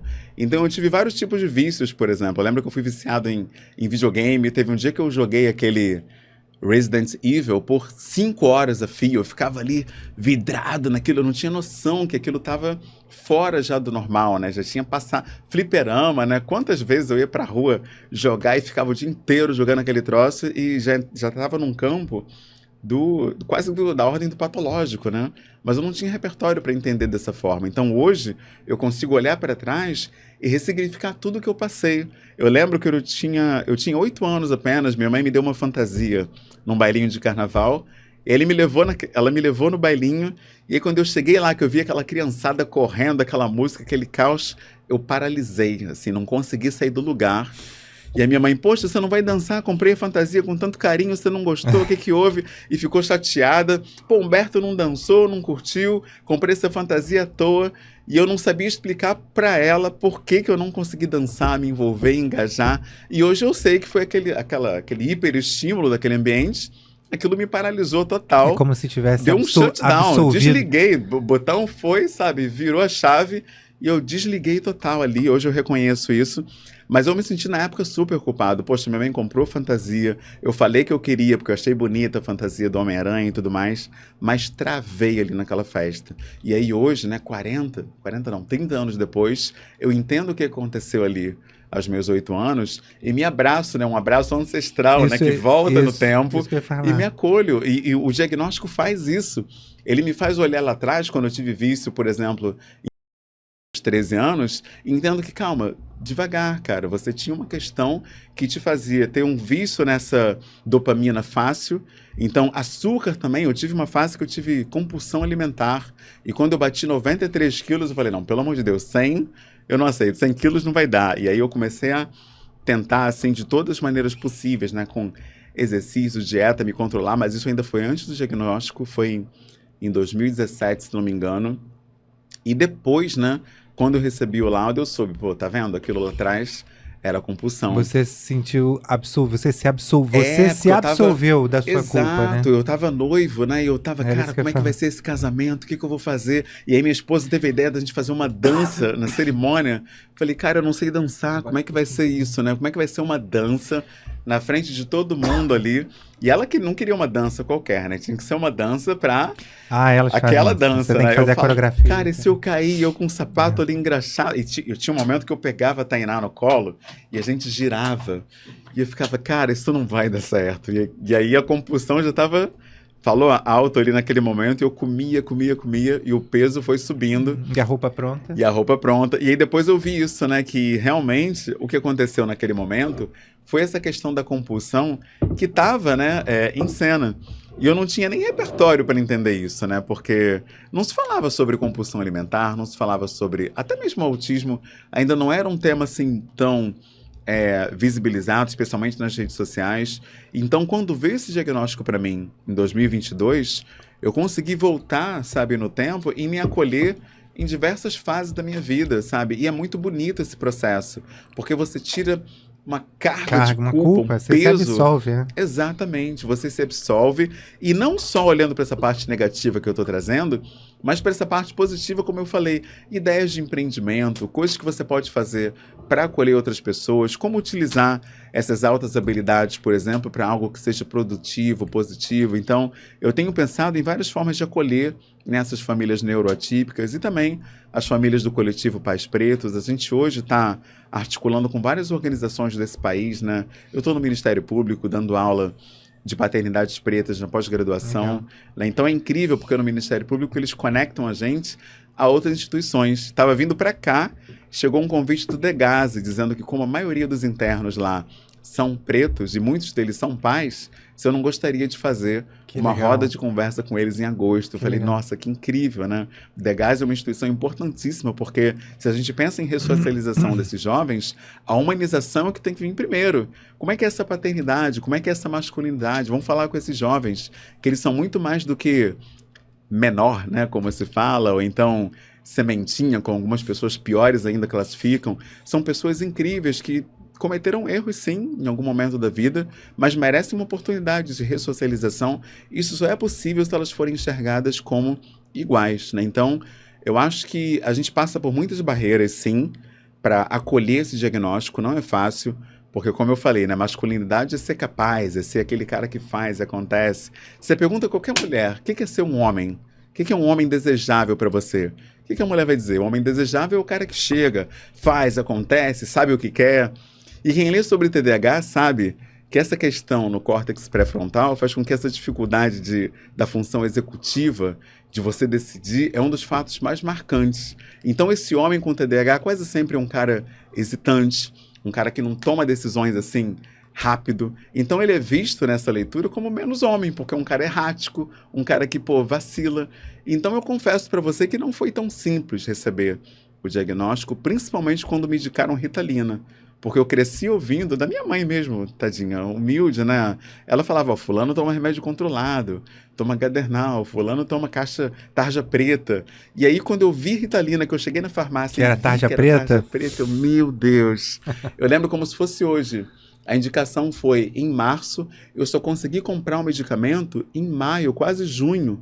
Eu levei meses num processo interno, porque eu fui socializado ouvindo que quem tomava tarja preta era maluco. Ou então parafuso menos, como disse o presidente, né?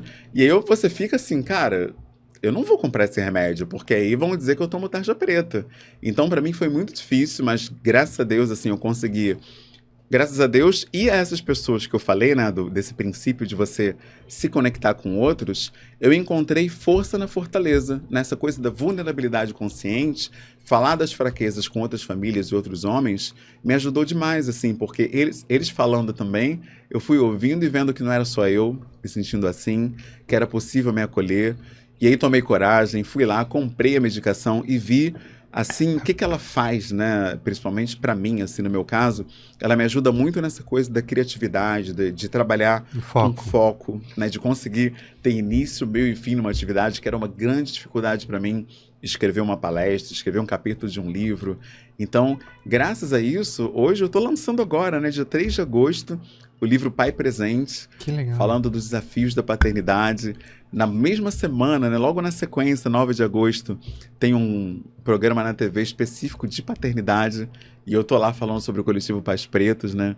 A gente vai estar no Globo Repórter. É uma alegria imensa para mim, sabe? Muito poder mostrar para outras pessoas que existem fortalezas nas nossas fraquezas, né? Essa ideia de que o homem que chora, que se vulnerabiliza, é frouxo, marica, isso não tá com nada. A gente tem sim que se vulnerabilizar. Acabei de dar um exemplo aqui, na dificuldade que eu tive de comprar uma medicação tarja preta. Quando eu fui tirar esse cartão, por exemplo, que eu vi esse laço aqui, né? Pessoa com deficiência.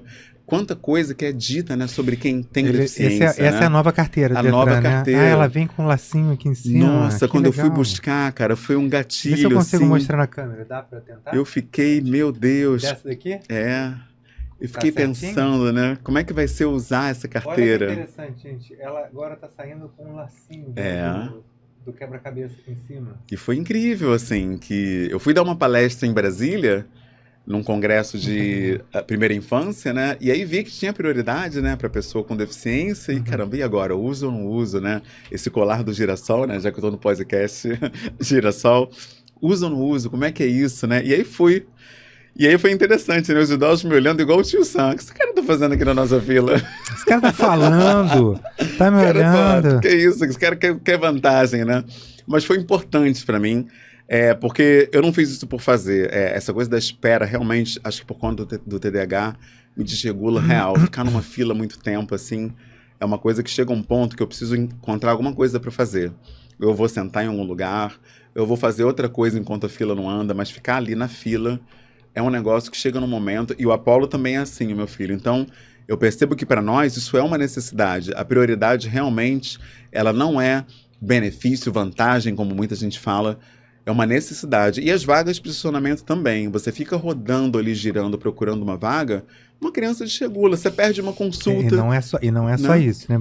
O autista, esse negócio que você relatou, o Apolo soltar sua mão, sair correndo no meio do shopping até o negócio que ele tá querendo lá do patinete. Sim. Existe uma coisa no autismo que é o eloping, ele solta a mão. O Arthur veio morar comigo por causa disso. Ele chegou na adolescência, não dava mais pra mãe segurar, então ele saía correndo no meio do carro. Eles não têm essa noção, né? Então a questão do autismo, de você parar longe do lugar que você vai, também é um problema. Não é só questão de quanto tempo você roda esperando vaga. Você tem que parar. Você vê que as vagas de autistas ou de PCD, tem vaga de shopping específica para autistas, mas também tem vaga de PCD, elas são próximas da entrada. Exato. Então tem essa vantagem de ser próximas da entrada por conta disso também. Eu já perdi o carro várias vezes. Onde é que estacionamos? E aí ficar aquela loucura. Já perdi lugares que eu já fui, aí eu voltei na segunda vez. Hoje aconteceu isso, que a minha internet lá em casa teve um problema e eu precisava dar uma palestra, estava marcado para as 10 e eu precisei ir num lugar que eu já fui antes, num café que tem um Wi-Fi incrível, e aí combinei com o dono de dar essa palestra lá. E quando eu cheguei na rua do café, né, um café incrível que tem lá na freguesia, eu fiquei, cara, onde que é? E fiquei parado assim, olhando, falei, meu Deus, onde é que é esse lugar? Eu preciso chegar lá, porque marcaram 9h30 o teste para saber se o sinal é bom, se a luz está legal. E fiquei fazendo um esforço mental enorme, até que uma das donas passou. E eu falei, vou segui-la. E aí segui a dona e encontrei o lugar, mas eu perdi totalmente a referência, assim. Mesmo tinha o endereço e tal, mas antes de olhar o endereço, eu vi que eu não tinha, assim, noção espacial de onde ficava aquele lugar, né? E é uma coisa do espectro, né? Então, isso realmente é necessário. A gente já está pensando até lá em casa com a minha esposa, uma pulseirinha pro Apolo, talvez alguma coisa até com um GPS, porque tem pais que perderam, né, seus filhos, que saíram correndo aí num lugar lotado e, dependendo do lugar onde for, pode acontecer até algo pior, né? Como você deu o exemplo da rua, né? O Apolo também é assim. Ele não tem medo dos carros, pelo contrário. Ele acha que se ele botar a mão, ele vai tocar no carro que está passando. Isso me assusta, assim, demais, porque fico pensando nessa fase, né, que tá chegando. Daqui a pouco ele vai estar maior. E eles não medem a força, então eles estão muito mais fortes. Que ela, principalmente, que a sua esposa, principalmente, ela não vai conseguir mais segurar. E não precisa chegar na adolescência, não. Lá com uns 6, 8 anos, ela já não vai conseguir mais segurar ele. Nossa, a gente pensa muito nisso. Inclusive, o pediatra do Apolo, ele puxou lá um gráfico e disse que o Apolo vai ter cerca de 1,90 m. Vai ser o ápice, né, da altura dele. E esses caras acertam muito, porque eu lembro que eles acertaram até o dia do nascimento do Apolo. Foi um negócio de louco, né? A Tainá faz aniversário 14 de março, Apolo 15 de março e eu 16 de março. Você podia mudar o seu 13º da prefeitura para março, né? Porque você...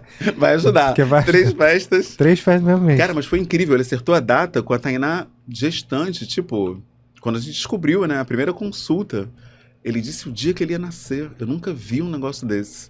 Ele falou, vai nascer 15 de março. A gente, isso aí ele tá. O cara puxou um calendáriozinho, uma rodelinha lá, fez um giro lá e falou. Eu fiquei impressionado com aquilo, né?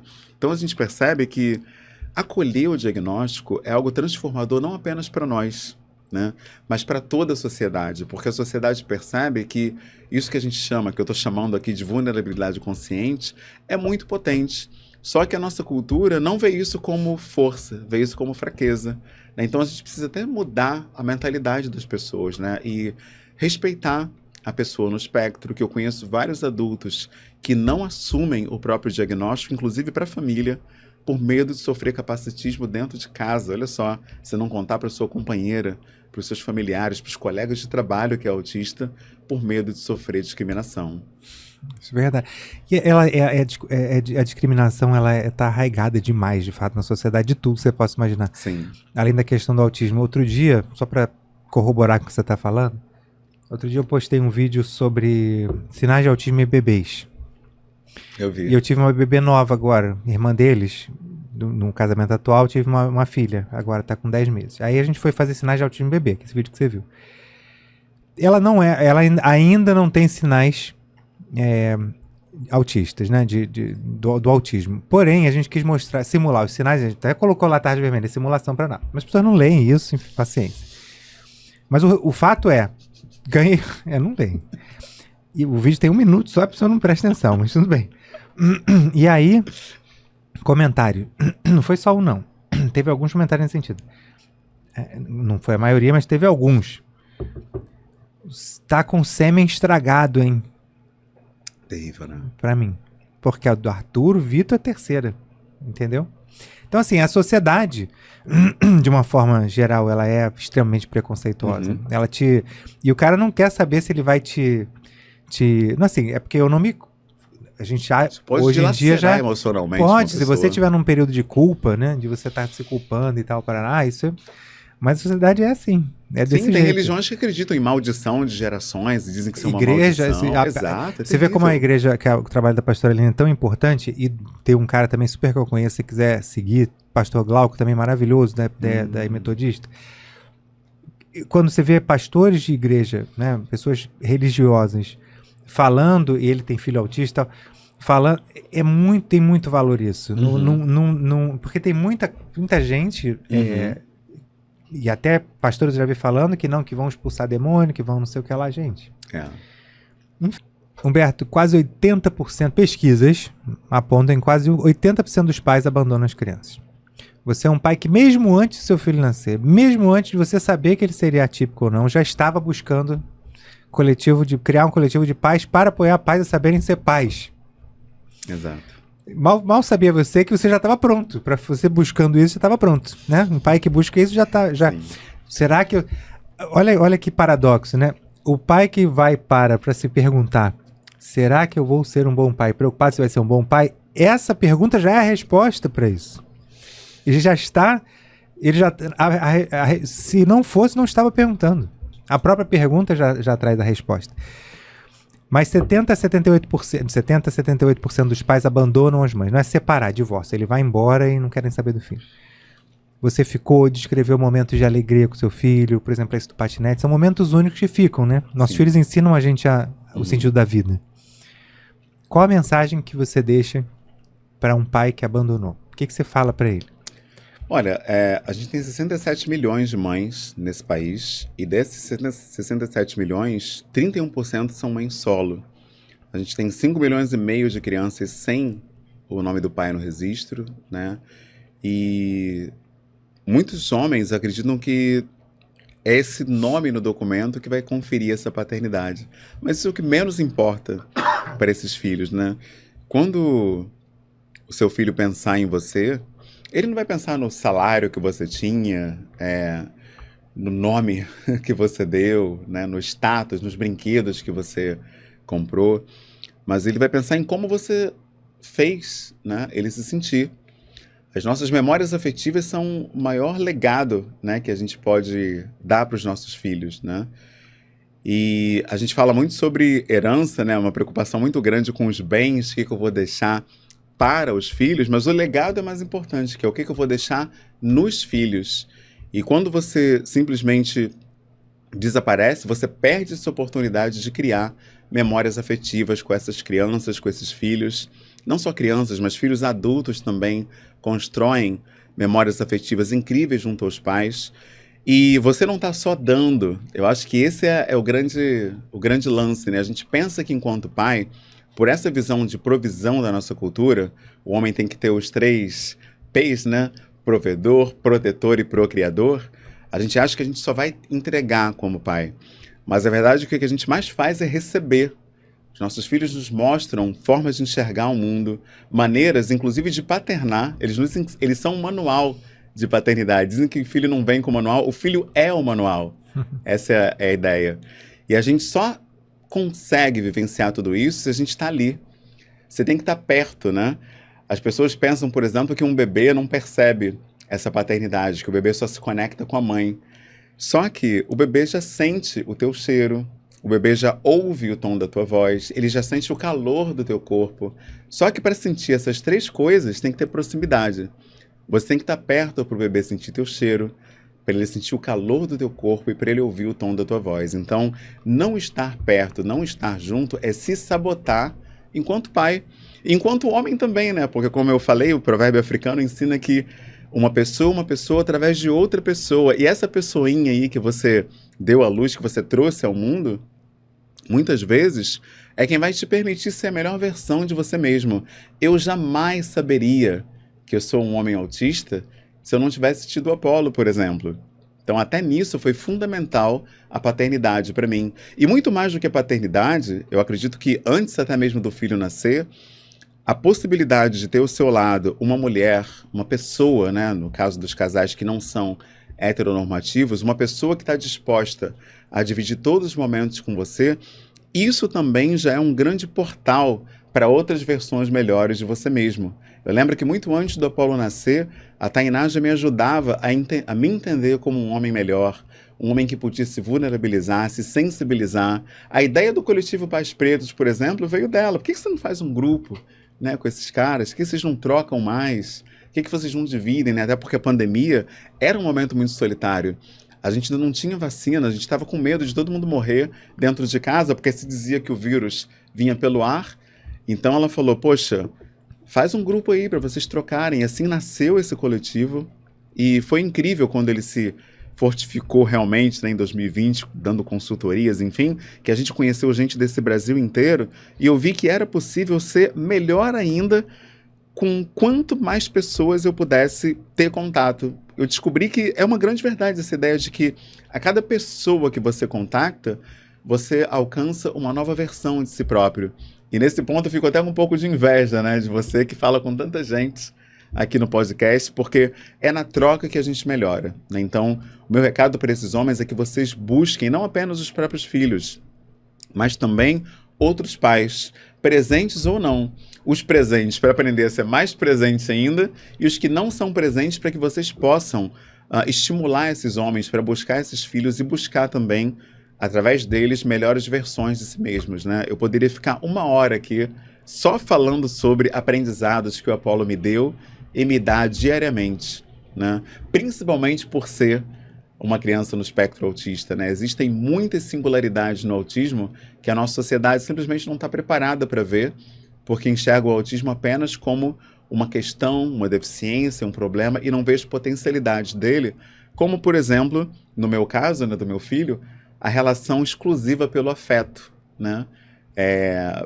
Por não ser verbal, o Apolo, ele se conecta comigo pelo abraço, pelo olhar, pelo sorriso, por esse toque, pelas brincadeiras, né? E dessa forma a gente consegue descobrir 1000 formas de amar, né? Então ele é meu professor de amor, né? O Apolo é meu professor. Bom. Então acho que esses homens que perdem, né, desperdiçam essa possibilidade de conviver com seus filhos, perdem a possibilidade também de ser pessoas melhores, né? De descobrir quem eles poderiam ser nessa presença, nesse convívio, nesse amor. Então, a minha mensagem é: procurem esses filhos enquanto é tempo, enquanto ainda existe abertura e possibilidade.